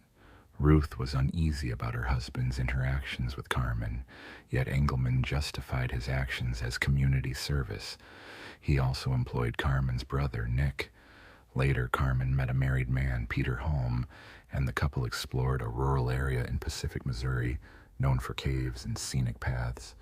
Suddenly, a gunshot rang out, hitting Peter in the head and killing him instantly. Police found a taped X on a nearby tree, and considering the location's reputation as a hunting ground, believed the shot was accidental, possibly a target shooter missing his mark. Carmen had a substantial life insurance policy on her husband, worth around $300,000 in today's value. Following Peter's death, Engelman and Ruth divorced. Engelman then married Carmen, whom he had known since childhood. His son continued living with his ex-wife, Edna Ruth. Despite his marriage to Carmen, Engelman maintained extramarital affairs, including previous liaisons with Ruth, Carmen, and Sandy Fry, wife of his business partner Eric Fry, who had died in the dynamite explosion. Another affair involved a patient named Barbara Bowl. On November 3, 1977, a disguised individual approached the farm owned by Arthur and Verita Goosewell in Everettville, Illinois. The intruder attacked and shot both elderly homeowners in the head. The couple left a substantial inheritance, around $340,000, to their son Ronald Goosewell, who was married to Barbara Bowl.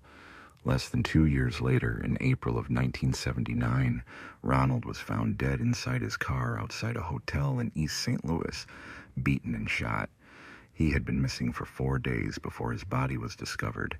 After her husband's murder, Barbara collected his inheritance and life insurance, with the total sum today approximating nearly $1 million. Following the death of Marmal Goosewell, authorities began to connect a disturbing pattern of related incidents. Among those paying close attention was Dr. Glennon Engelman, whose patients and community were initially seen as signs of a generous man dedicated to helping others. However, beneath this facade, darker truths lurked. Dr. Engelman was not known for his skill as a dentist. He often performed shoddy work on dental casts and appliances, requiring repeated corrections by the lab. His practice was struggling financially, and by 1980, he owed the South St. Louis Dental Laboratory, owned by Sophie Barrera, a significant sum. Frustrated by unpaid bills, Sophie filed a lawsuit against him, scheduled for court just days after her murder. On January 14, 1980, Sophie was last seen entering her vehicle in South St. Louis. Shortly afterward, her car exploded, and investigators found remnants of an explosive device beneath the scorched vehicle. Sophie had confided in her son that she feared for her life, believing Dr. Engelman posed a threat to her safety. Police questioned Engelman for 3 hours before releasing him, yet they remained convinced of his involvement. They also considered whether the bombing was linked to a broader conflict, specifically a series of explosions tied to rival mob factions vying for control over local labor unions. However, evidence pointed away from organized crime, focusing instead on the man who owed Sophie $115,000. To apprehend Engelman, detectives turned to his ex-wife Ruth, mother of his child. Initially reluctant, Ruth eventually disclosed that Engelman often boasted about killing people, claiming he possessed a supernatural ability to do so without remorse. She recounted his confessions of murder, including those of Eric Fry, Peter Hall, and the Quell family, acts he described as lucrative killings. Although her testimony was inadmissible in court because of spousal privilege, Ruth agreed to assist the police by wearing a wire. She arranged meetings with Engelman, sometimes just to exchange their son or socialize, despite his marriage to Carmen. During these encounters, Ruth tried to elicit a confession by asking direct questions, but Engelman was cautious. Fearing for her safety, Ruth proposed planting a listening device in her bedroom, hoping to catch him off guard.